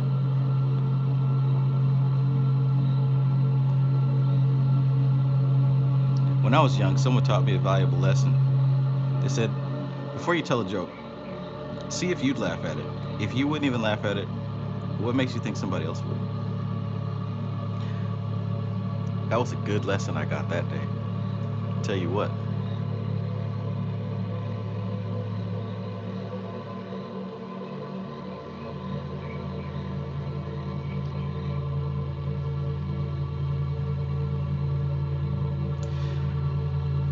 I wish I could show you guys. I've been noticing a pattern in these streams too. Like these numbers are so weird. But you see how you got like the dip and then it trails. Excuse me, there's a spike and then it trails, then a spike and then it trails, and a spike and then it trails, and it's spiking again. I've been noticing that on the past couple of live streams. It does that. So it's like it happens at different intervals per live stream. But I guess YouTube is doing something every couple of minutes on the dot. Because before we said like, oh, every 10 minutes there's a bot. Well, that's changed. But I do notice that when these spikes appear like that, that's when some of these comments start to pop up. But yeah, I've been noticing this exact pattern, this little spike here every couple of minutes. Maybe like every 30 minutes or something like that. I don't know. Whatever YouTube's doing, you can keep doing it.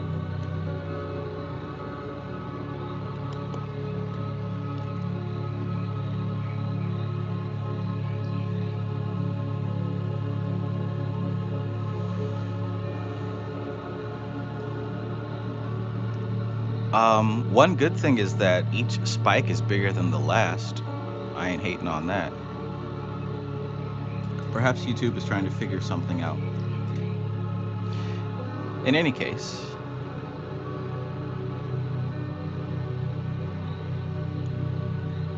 How are y'all doing? Y'all ready for one more? Can we do one more? Are we awake still?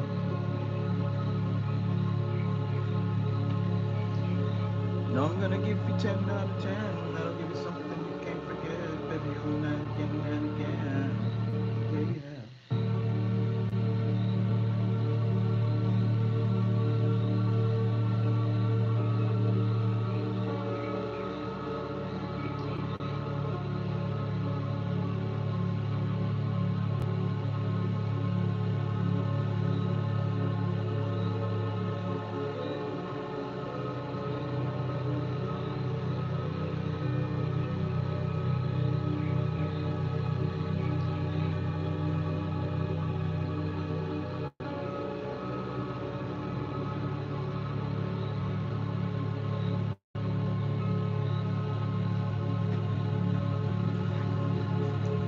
all right.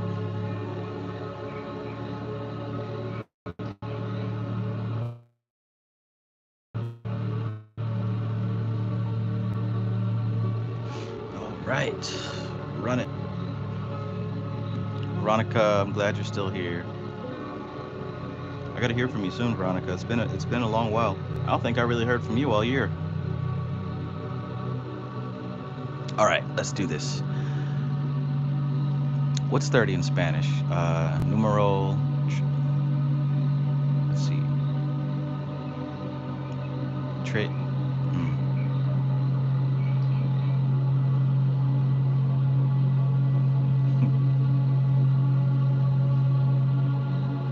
Trente?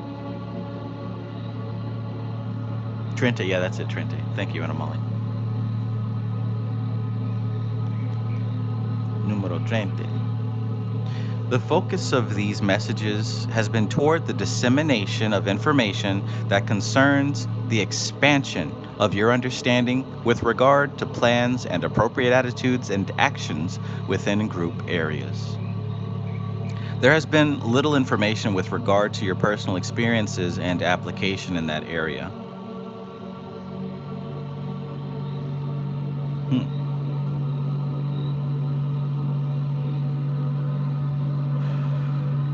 The focus of these messages has been toward the dissemination of information, right? The giving out this information that concerns the expansion of your understanding, giving out information that concerns the expansion of your understanding with regard to plans and appropriate attitudes and actions within group areas. There has been little information with regard to your personal experiences and application in that area, right? So we focused on the big picture, but not so much on the little picture of your daily lives with this info. This was not to indicate that this area is of little importance. New Age information, better called New Thought, which could be categorized even more accurately as remembered thought, emphasizes the need to be balanced and chance be in the now. In actuality, that is correct.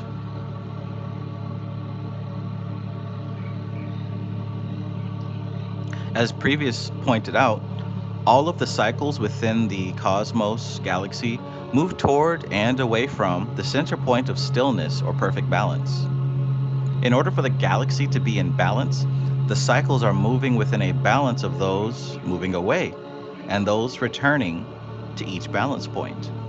You could picture it as gyroscopes spinning and moving around a central gyroscope that remains in perfect balance and puts forth an energy pattern that holds all the smaller gyroscopes within its sphere of influence. Does an image come to mind? Those of you listening to this and who have also been present for another book read, does an image come to mind?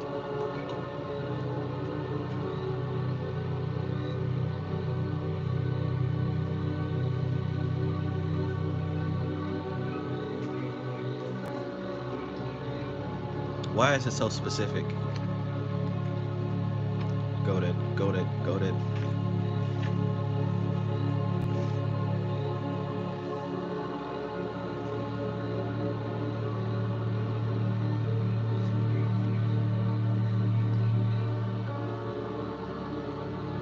Let me read that again, all right? Let me read that again. In order for Wait. As previously pointed out, all of the cycles within the cosmos galaxy move toward and away from the center point of stillness or perfect balance. In order for the galaxy to be in balance, the cycles are moving within a balance of those moving away and those returning to each balance point. All the cycles within the cosmos move toward and away from the center point of stillness and perfect balance. Right? You could picture it as gyroscopes spinning and moving around a central gyroscope that remains in perfect balance and puts forth an energy pattern that holds all the smaller gyroscopes within its sphere of influence. Check this out. We've seen this image before. Y'all done seen it. Y'all done seen it. The three primary rings of the cosmic doctrine. The ring cosmos subsequently becomes a disk, concreting a center, the central stillness. We got the ring cosmos, the ring chaos, and the ring past not. Can't make it up. Like, what are the chances, right? For super extra credit, who knows what book this is?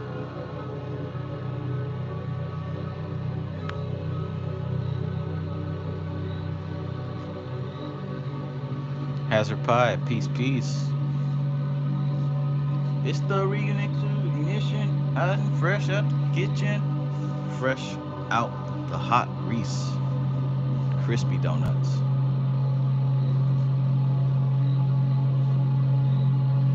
This book was actually a practical guide to Kabbalistic symbolism. WVT, peace. We in here. Oh, peace, MC Maestro.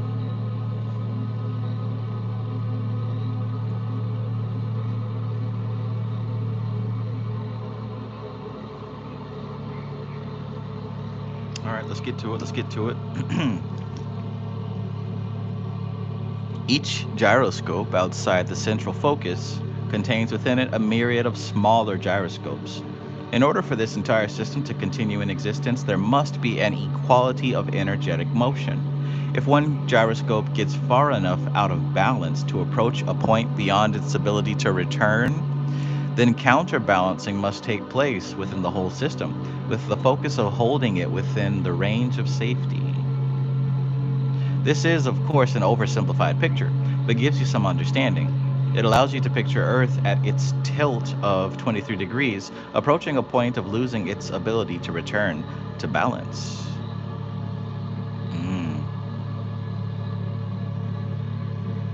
Makes me also think of like the solar system, right? Why is it that they always draw them with the rings going around?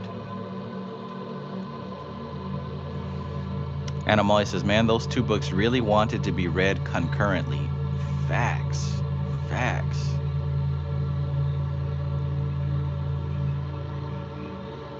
Veronica Archarka says, Dion Fortune. I thought it was Dion Fortune. You're close, though. I mean, the original text and the original image did come from Dion Fortune, but this particular book that I held up was the other one that we read. In the beginning of this book, Practical Guide to Kabbalistic Symbolism, he references the cosmic doctrine, and he explained that image, which, you know, he was a student of Dion Fortune, so it makes sense. All these authors in these books are all connected and related. Like, it really is as if we're in this timeless magical school with these teachers that belong to the same school. Like, the reads aren't just random books that sound like they would be a good read. Like, these are all the textbooks of a specific curriculum. Do you hear what I'm saying? Some of it I've done intentionally, but a lot of it kind of just happens. Like this one, for example, this handbook for the new paradigm. I haven't read this in about 10 years. I said 2015, I actually meant, yeah, it's 2024. Yeah, so about 10 years, right? And you saw me pop this thing out the Amazon package. I had it sitting down in my basement for 4 or 5 years, about 4 years. And a lot of what he's saying literally fits in perfectly with what Dion Fortune was saying in her book. the cosmic doctrine. Animali says the cool thing about a gyroscope is that it keeps alignment to itself even in zero gravity.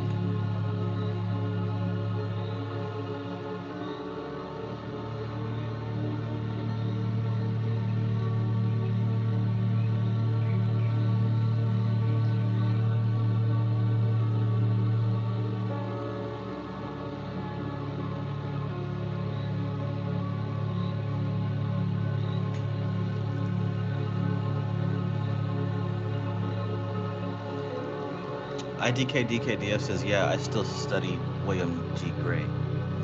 And it's interesting, that's the only book that was requested to be taken down, the only book read. And he was the one study that we did who wasn't really directly affiliated with this group. Like he was, they recognized each other and they worked together, but he wasn't like a part of this particular school of thought. Affiliated close enough.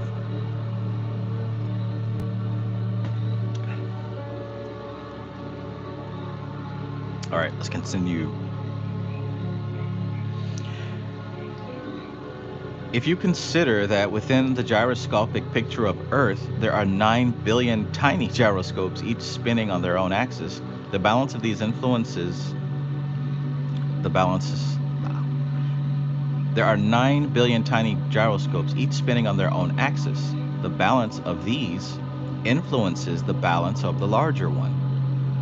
If most of these are out of balance, then of course the larger one cannot remain in balance. Interesting thought.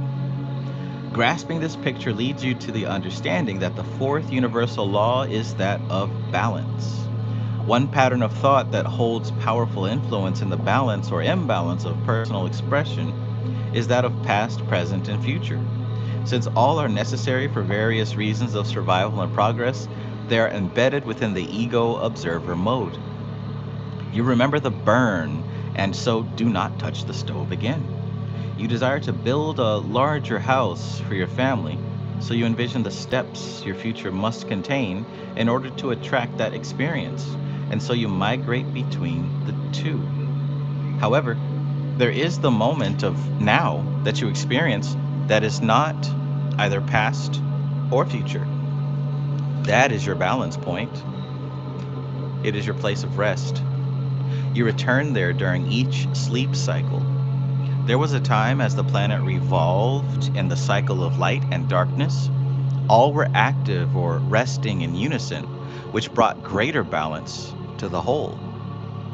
With the advent of artificial lighting, this balancing pattern is no longer present. Mankind now has constant activity first with the industrial age. Imagine that.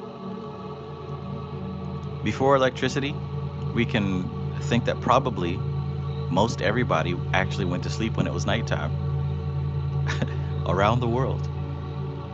So most definitely the planet's balance was different. That's an unthinkable reality today.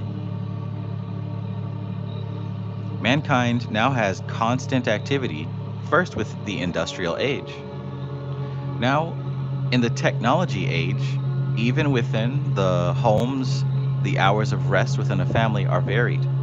Now, in the technology age, even within the homes, the hours of rest within a family are varied. A balancing technique is practiced in what you call the Far East and is called meditation. The New Age group quickly adopted it. Techniques are often distorted and the conscious awareness is overwhelmed with media clutter and unable to find the still point of balance within the combination of conscious and subconscious. Entering that still point allows for connection with the soul and balance to be reached for at least a short time.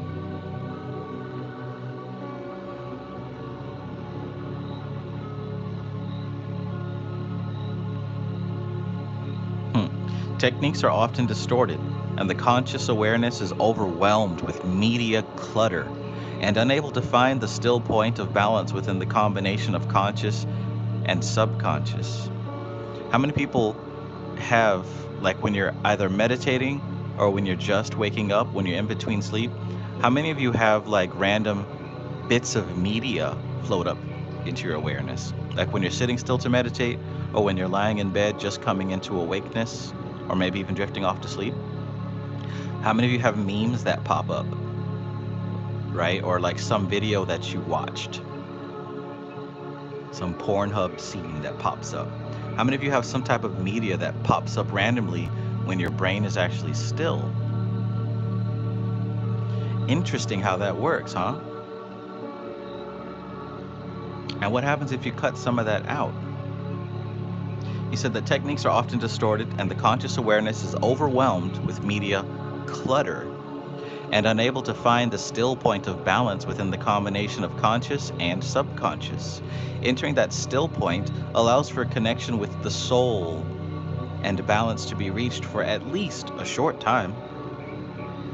Balance is reached through the understanding and practice of the three basic laws of the universe: attraction, deliberate deliberate creation, and allowance.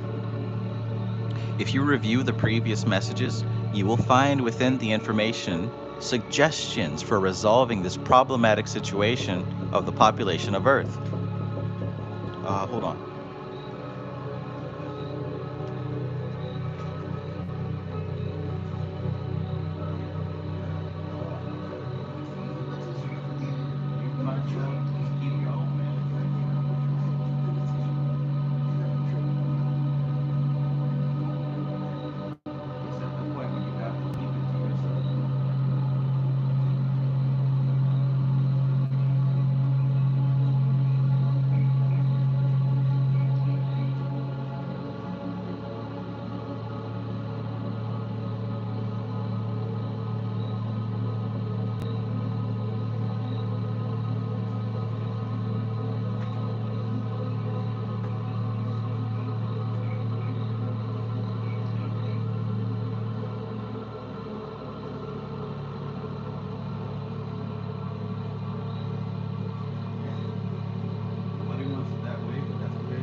Oy vey.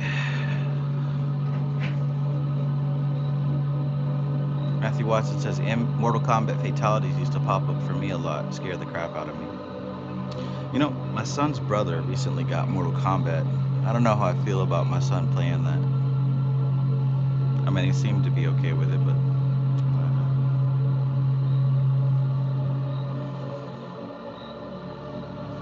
he likes Smash Brothers better, so.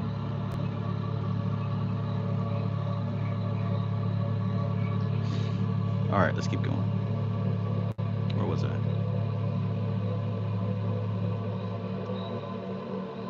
Okay, yeah. So, if you review the previous messages, you will find within the information suggestions for resolving this problematic situation of the population of Earth. In order to live the new paradigm of experience, those participating will be required to focus within present time. In order to live in the new paradigm of experience, those participating will be required to focus within present time. Only the framework will be known, and it must be fleshed out through living it into existence, experience by experience. This will require living within present moment reality. Within this focused group experience, balance will be attained. The past cannot be applied, and the future will be unknown. That will leave only the present. Let us consider the galactic cycle completion. Is it only a momentary instant that is available to accomplish a grand ascension or a ghastly dimensional crash? Is it only a momentary instant that is available to accomplish a grand ascension or a ghastly dimensional crash? That depends. Again, we return to your fixation of experiencing measured blocks of sequential events. Experience within what you call the present moment is a misnomer, an inapplicable designation. When you are focused into what you are thinking or doing with no awareness of any other activity, you lose track of time. Each of you has experienced that. Only by looking at your time tracking device called a clock do you have any idea of what the time might be, other than the presence or absence of sunlight. If each of you were totally intrigued with what you were doing, that was your only required focus, and there was no seasons for you, would you care what day it was? Hell no. If that intriguing subject opened the door to another and another, would you care what day or what time it was? I doubt it. If you were in balance, would sleep be necessary? What about food? What about recreational pursuits? Aren't all of these necessities really just a search for balance? Pause right there. Think about that. So, you know how when you're engaged in something really fun, maybe a great conversation, right? I mean, it happens with me and my cousins all the time. Cousin all the time. It happens with you all. Hell, we'll be on this live stream and 4 hours will pass. Back in the day, it would be 10 hours would pass. You know what I'm saying? Like when you're really engaged and in the moment with something, you don't care what time it is, and it passes extremely fast. Now imagine if the sun didn't go down, right? Would you even care what time it was? Like if you didn't have to go to work or you didn't have to go to sleep, we could literally be engaged in what we find useful and appropriate indefinitely. Like think about being like Animal I said, flow state. Think about being in the flow state and you don't have to come out of it. You don't have to come out of it. Man, shit. I could be doing I we could be doing full on books all the way through. I could see myself doing that for days on end. For sure, for sure. Shadow Music says, or I get like that in I get like that in the studio, or I get like that in jam sessions in downtown Tokyo. We used to jam till the sun came up. Man, that just sounds amazing. That just sounds amazing, bro. I remember being in jam sessions and also freestyle sessions for hours and hours. I remember being I mean, of course, this was like 20 years ago or so, but I remember being in like deep conversations with people that are on the same level. Sometimes there were shrooms involved. I remember being in some of these conversations for an entire day when it's a group of people who are like all on the level in person. Those are some of my most fun times. That was like 2004. IDKDKDF says, man, plenty of times I'm making beats and a whole 12 to 16 hours pass. Facts, bro, facts. And shit, if I could do that again right now, I'd be doing that. I don't have my equipment right now, but I might get back into it. Cosmic Puzzle Piece says, I asked about grace last night. This is a super breakdown of grace. Okay, yeah, yeah. Shadow Music says, you get into a flow state and never want to let it end. I feel you, bro. I mean, just imagine if you didn't have something to do and you could stay there for as long as you wanted to. And don't let somebody else on the same level be involved. Shit, man. Why not add that to the list of things to manifest for the new paradigm, eh? Let me read that again. When you are focused into what you are thinking or doing with no awareness of any other activity, you lose track of time. Each of you has experienced that. Only by looking at your time tracking device called a clock do you have any idea of what the time might be, other than the presence or absence of sunlight. If each of you were totally intrigued with what you were doing, that was your only required focus and there was no seasons to concern you, would you care what day it was? If that intriguing subject opened the door to another and another, would you care what day it was or what time it was? I doubt it. If you were in balance, would sleep be necessary? What about food? What about recreational pursuits? Aren't all of these necessities really just a search for balance? Wow. That's a really nice thought, to be honest. That's a really nice thought.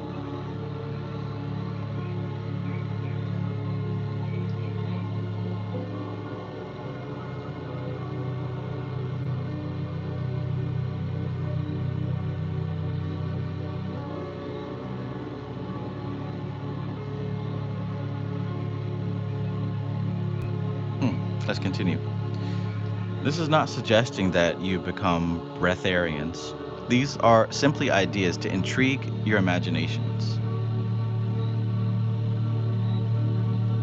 Your experiences are so far out of intended balance that it is difficult for you to imagine what balance during wakeful experience is like in third dimensional format. It is far more pleasant than you know. No wonder you desire to leave this dimension thinking that respite is only to be found elsewhere. Hmm. Without balance of the third dimensional experience, you could not exist in higher dimensions in your body format and current self awareness. First, you must come into balance because you are all interconnected. Individuals have insurmountable problems maintaining balance, even if it is achieved.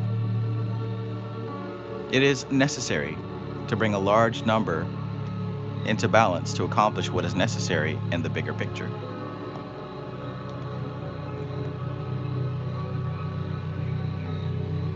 The Bible warns you not to place pearls of wisdom before those who have no viable connection to their source of life. NPCs. It is time to strike that idea from the books. It is time to do another 180-degree turn and to do it in practical, applicable terminology. The pattern has always been to hide it within religious and esoteric terminology, so that only a few were privy to the information, lest it be lost through individual interpretations that might destroy it. Without written words, for few were literate, allegorical stories were the only method of disseminating even the basic understandings. These contained references to activities and other commonly known and understood references that were within that local cultural environment. Even these basic understandings become distorted when the stories were retold in cultural situations that had no reference points to those original understandings. That's key to remember when thinking about these older mythologies. We find ourselves, of necessity, reintroducing the basics. A good place to begin a new beginning. Don't you agree? Attraction, intention, and allowance, leading to balance through application within experience. A doctorate in those positively leads to ascension to higher dimensions. Welcome to the ascending team.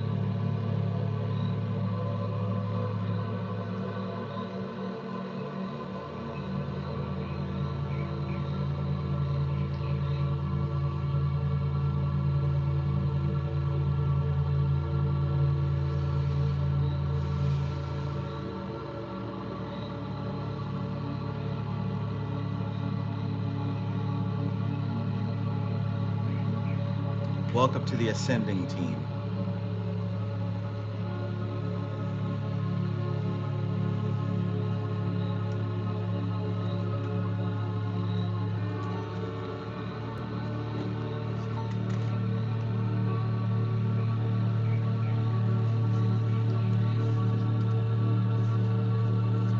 King Zeno, peace. King Zeno says, I'm so glad you're still doing this. Thanks, man. Hey, man. Like Diddy said, can't stop, won't stop.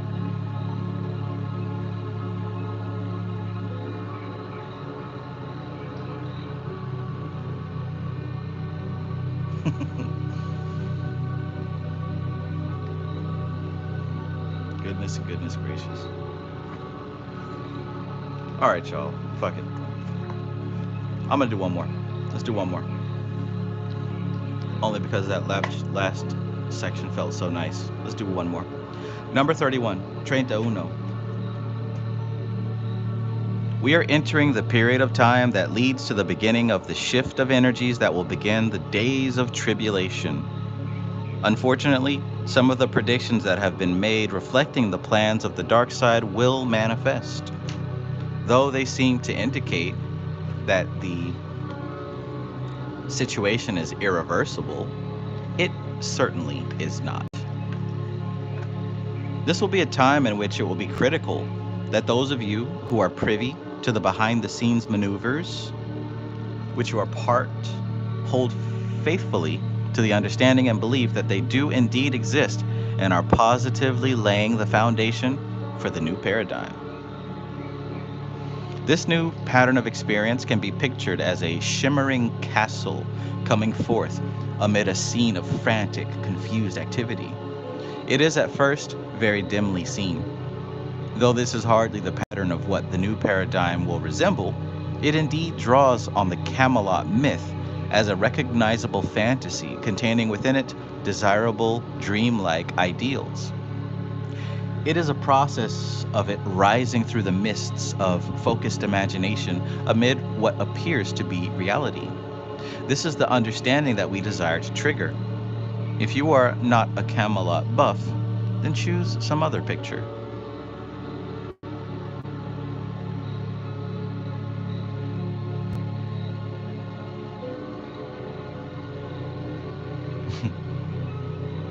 The Phoenix, perhaps.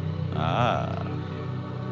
The Phoenix, perhaps, but choose for it to be transformed and to rise before the ashes stage. We would emphasize the recognition that the desirable already is manifesting before the undesirable has disintegrated. The focus of even a few with belief and knowingness that it does indeed exist and is coming forth is of critical importance.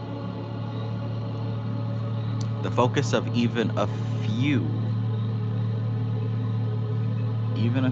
focus of even a few with belief and knowingness that it does indeed exist and it is coming forth is of critical importance. By choosing different pictures but the same focus, then the process is held in place until the purpose is defined and becomes the ideal. Boom, he just told you how to do a group ritual, right? A group ritual. If you don't know anything about Camelot, then don't use a castle coming out of the sky. Maybe you could do a phoenix rising before it is totally destroyed, right? Or choose some other image of a new heaven appearing before Earth is completely destroyed. You get the purpose here?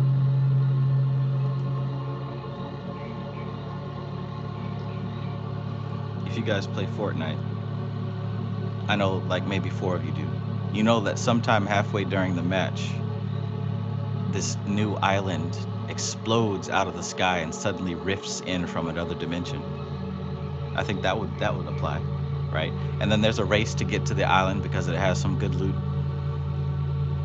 And it's just floating in the sky, above all the chaos, above all the slaughter. Plenty of examples. You can use your imagination. Defining the purpose will not be an easy process. Many versions will be proposed before ideal wording can encompass it. This is meant to encourage ones to begin, for the first step must be taken so that progress can be made toward the goal of bringing it forth. It is the brevity and the universal appeal of it within the diversity of 9 billion beings that is the key. Though it seems impossible, we assure you it is possible. We remind you to ask for guidance and help at these sessions. Egos must be in their observer states, for the credit of writing will go to no one individual. It is the desire that comes forth in perfection that must be the motivation. It shall stand alone in its purpose of encompassing the foci present in earth into a focus of expression into greater experience. Again, we remind you of the breathing process.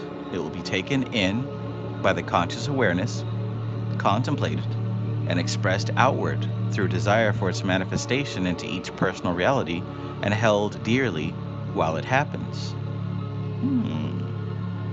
Manifestation as explained through the breathing process. This is some good stuff. Some very good stuff. Again, we remind you of the breathing process. It will be taken in by the conscious awareness, contemplated, and expressed outward through desire for its manifestation into each personal reality, and held dearly while it happens. We wish it were other than a lifeline for drowning beings, but that is the experience you have created. It is through the approach to the universality of scope that the encompassing appeal shall be addressed. The focus on this aspect will begin to draw the feeling of oneness to the beings on the planet. A realization will begin to dawn that all are facing the same dilemmas, as the itchy feeling that something ominous is present continues to intensify. This feeling keys understandings that the causes of it are beyond local, regional, or national scope. The oppression is being felt with greater and greater intensity. What about the indigenous peoples? As we have mentioned before, they already know. Their shamans already have the message and are aware that a new paradigm is being born. They are steps ahead of you and are already at work on its expression. Their people are aware and already in harmony with the process. Do not be concerned with them. I heard that. Survival is their way of life. You may find yourself wishing you had incarnated into a more indigenous way of life in the days ahead. I did say may, inasmuch as all have incarnated from the same source. You are indeed connected and do communicate at subtle levels. The mass consciousness awareness is malleable through coercion, but always certain levels of it remain connected to source. It is through these connections that we can achieve subtle changes that will lay the groundwork for future shifts at the conscious levels. The oppressors must work with the levels of the mind, while it might be said that we have available the levels of the heart. The oppressors must work with the levels of the mind, while it might be said that we have the available levels of the heart. That sounds good to remember.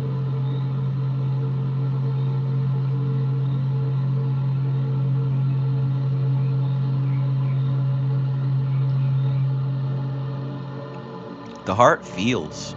A feeling can transform the beliefs held by the mind. Ooh, logical levels. Dilts, logical levels. Why don't you look that up? When the feeling vibrates within the being at a certain level, it overrides the belief, and the being simply tosses it out and follows the feeling to a new conclusion. The feeling of oppression is soon to override the insistence of the mind that all is well, and that Big Brother government will work things out to the benefit of all. The magician is about to lose his facade of darkness and be seen in the full light of recognition, and it may not be at the time of his choosing. Oh, that sounds nice.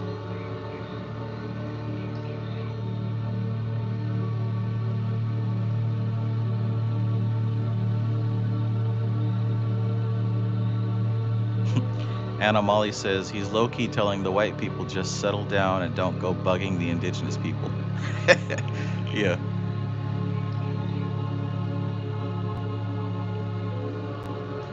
Ask and it shall be received. Inasmuch as you live within time as your controlling focus, we must deal with it. The sequence of linking, interfacing actions and events now enters a phase of critical importance. It is important that each of you feel the inspiration, the divine urge to push ahead with this project. The dominoes are in place, and it will take but a nudge for them to begin their sequential trip. The placement of the final few must be preempted in order that the dark plan is unable to be carried to its planned conclusion.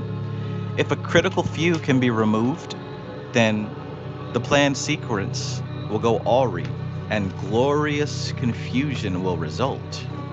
The perfect time for the new paradigm to rise amidst that confusion.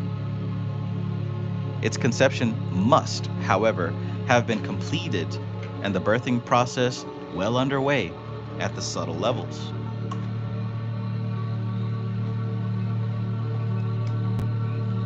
Shadow Music says, "At a time of my choosing." That's a Sith quote.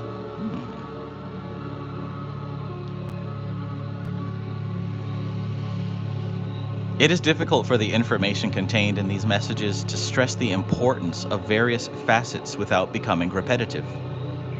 We also are aware that some are reading these that have not had access to the prior information. Oh, wow. Those of you who have joined into this book read halfway and not at the beginning. Interesting. Like, how would people be aware of this information without having access to the prior information? Wow. We also are aware that some are reading these that have not had access to the prior information. Thus, we attempt to make them at least somewhat inclusive. The window of time available to complete the second phase that is focused toward the completion of the worded purpose is continually shrinking.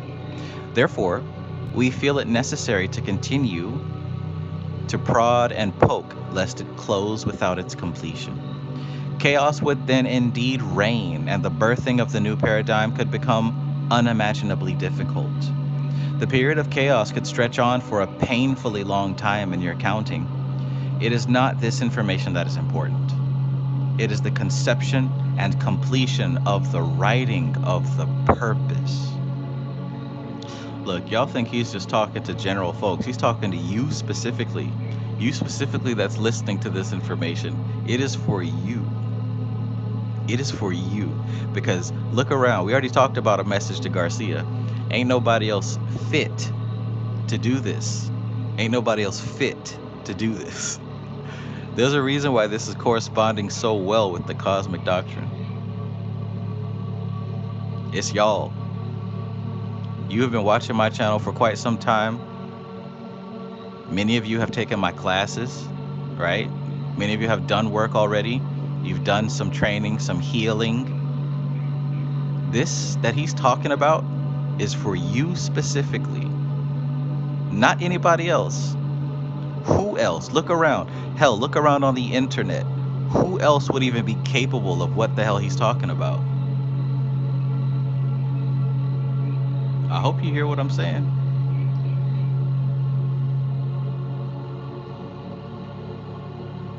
This ain't for nobody else. If you're hearing this, then that means that you're one of the very few capable.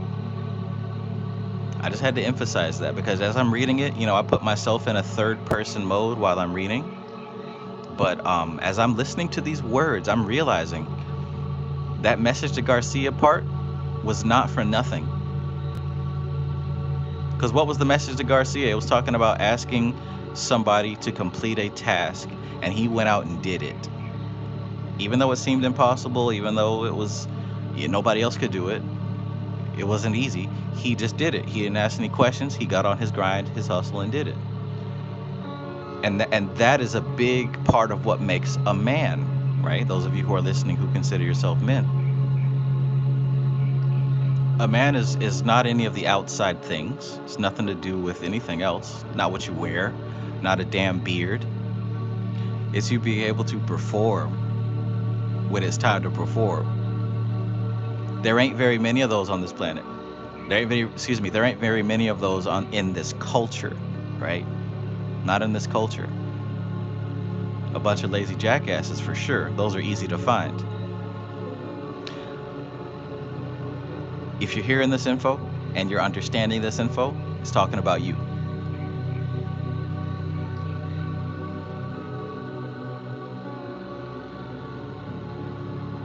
Anna Molly says, this has been boot camp for real. Figure it the fuck out. Right. Luxury Newman, peace.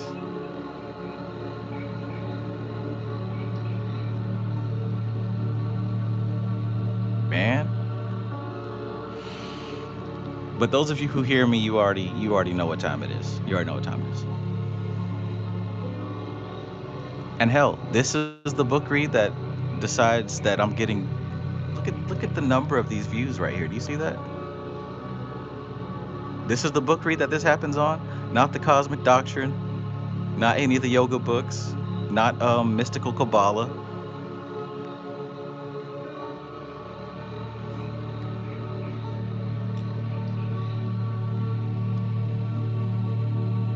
Where we at, man? Where we at?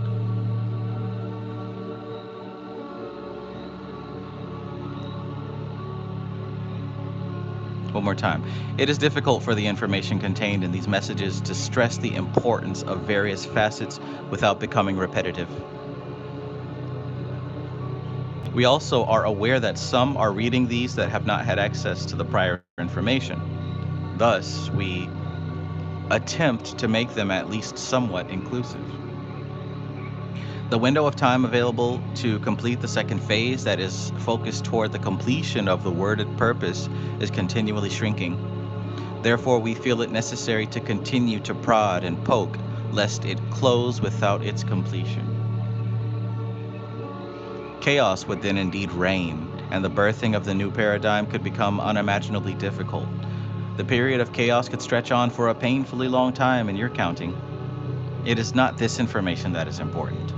It is the conception and completion of the writing of the purpose. We do not want this information on file in your Library of Congress. We prefer it to be exchanged on a personal, need-to-know level. It is purposefully written so as to exclude words that trip the communication scanners, so that it may yet spread easily to the chosen ones. We wish to be very clear about this. Our translator spends much time in the thesaurus mode looking for synonyms, so word patterns are varied within each document. What appears to be but a few paragraphs involves much dedicated attention to this facet of caution. The purpose of this information weighs heavily on this conscious awareness. However, commitment carries the process forward day by day. We are finding that commitment matched in like manner by the readers of it, and are grateful indeed. It is your resolve to bring this new archetype of experience into being that holds the progress made in place, so that the building of the pattern can continue. So that the building of the pattern can continue on. Visualize the pattern of a snowflake, only now beginning to crystallize from a drop of water.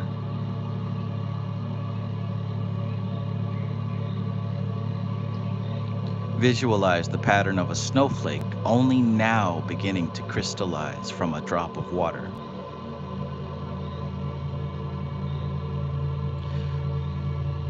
Just the very beginning of one corner of what will be a unique picture is happening.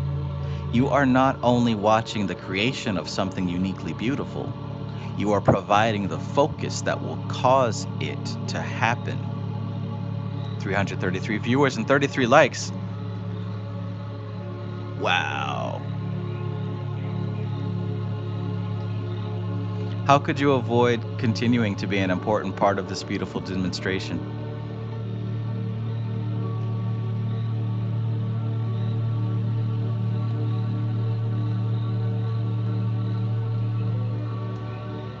Very interesting.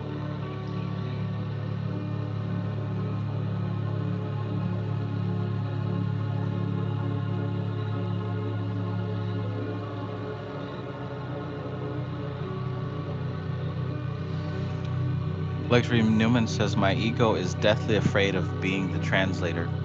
And what I want to say to you is answer that fear with the quote, even if, so what? Right? Whatever it is that might be the answer to that fear, right? What would happen if you did become the translator? And when you speak of what would happen, you say, even if, so what? Even if, so what?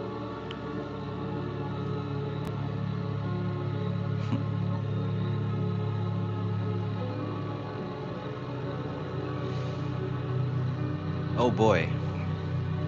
These two book reads, this handbook and the Cosmic Doctrine, as I read it, like somewhere halfway into the reading, it gives me this feeling like this shit ain't no game.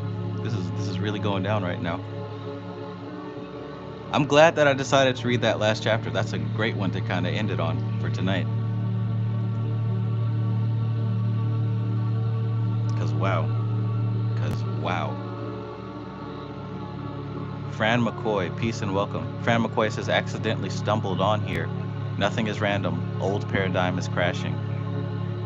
Yeah, see, that's what this is talking about. It's going to where it needs to go. 333 concurrent viewers and 33 likes. That was pretty cool.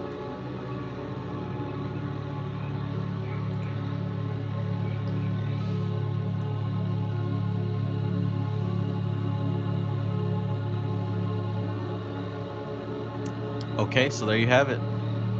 That was tonight's study of the mystery book read. Definitely something to think about. I hope that you have your copy of this text, because we've only been talking about it for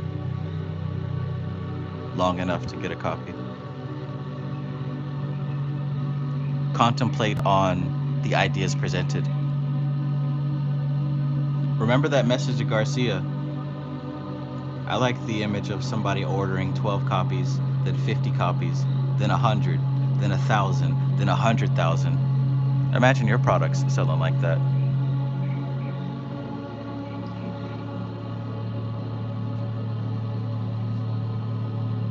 Imagine that image of a drop of water slowly becoming a snowflake.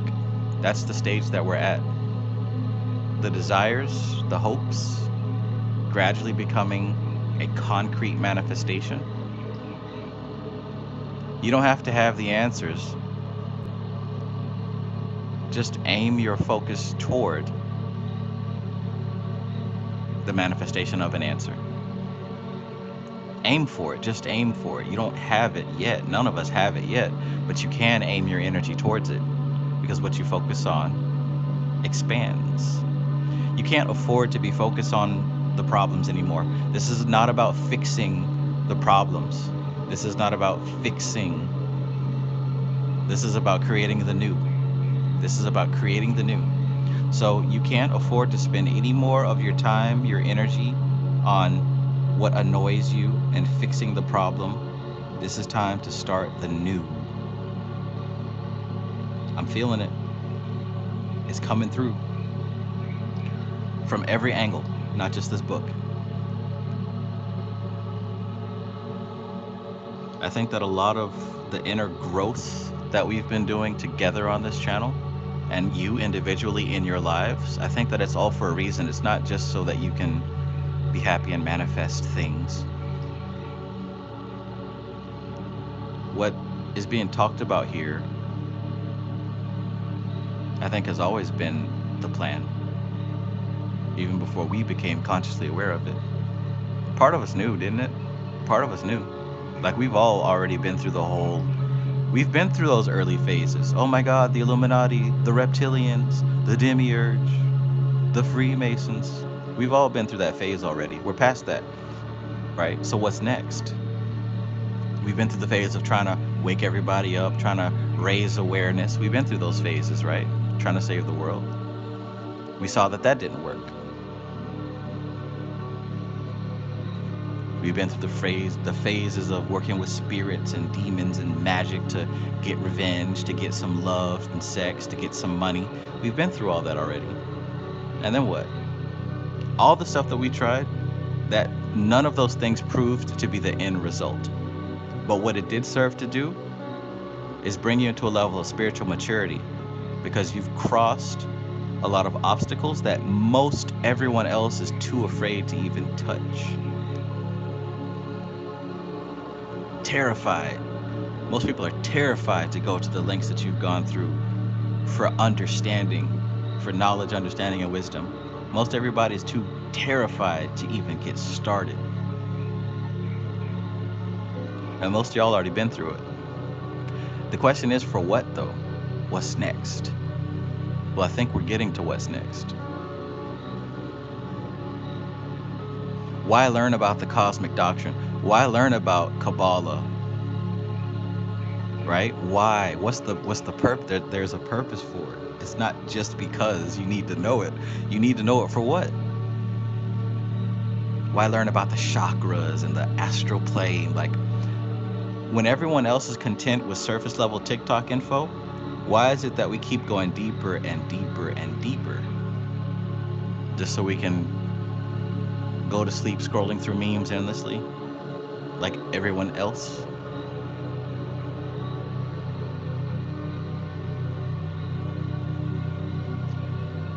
Let this stuff marinate. Let the subconscious mind percolate.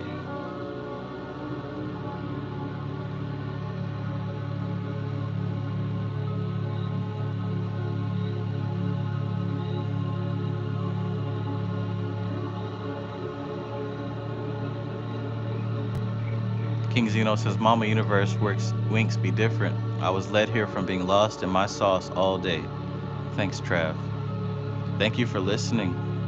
Thank you for listening to Source and following the direction of your spirit. Make that a habit. All right, y'all. I appreciate this time that we have shared, and we will be doing it again. Hell, tomorrow night. You know what I'm saying? Tomorrow night, we're going into the cosmic doctrine.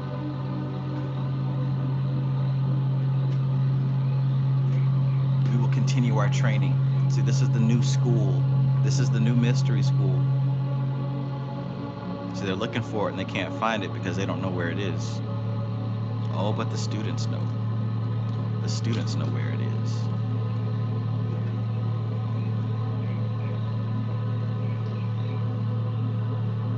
Expect this tomorrow night, the Cosmic Doctrine. We will continue our study. Can't wait to see you all there. Have a great evening. And as you also remember what he said about the breathing, right? The expansion of the lungs, the rest, the contraction of the lungs, the rest. And notice how life happens in that way too, right? You pull in this information, you contemplate it, you express it outward into the material world, and you enjoy it, right? That's the Yod Hey Vow Hey. It's the same thing.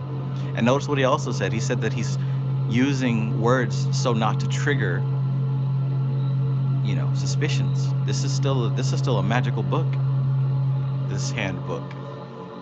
He's just speaking in extremely human terms. So remember that breathing process that he mentioned. And as you breathe, as you inhale and hold your breath and push it out and rest, just as easy as you can pull in that breath, you can continue to have these vivid dreams as you practice shaping your reality on the astral plane. Just as easy as you blink your eyes, you continue to have your practice in the astral plane. I can't wait to see what we dream tonight. That's about it, everybody. That's about it. Go forth into the world and be amazing.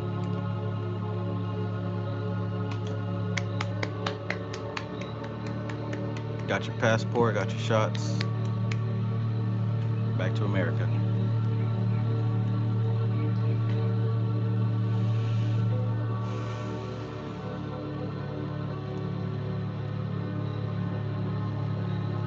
All right. This is TK Trav, aka Travis Magus, here with LVX777. I love you all. Peace. Al Dickey. Nigga, that's my real name.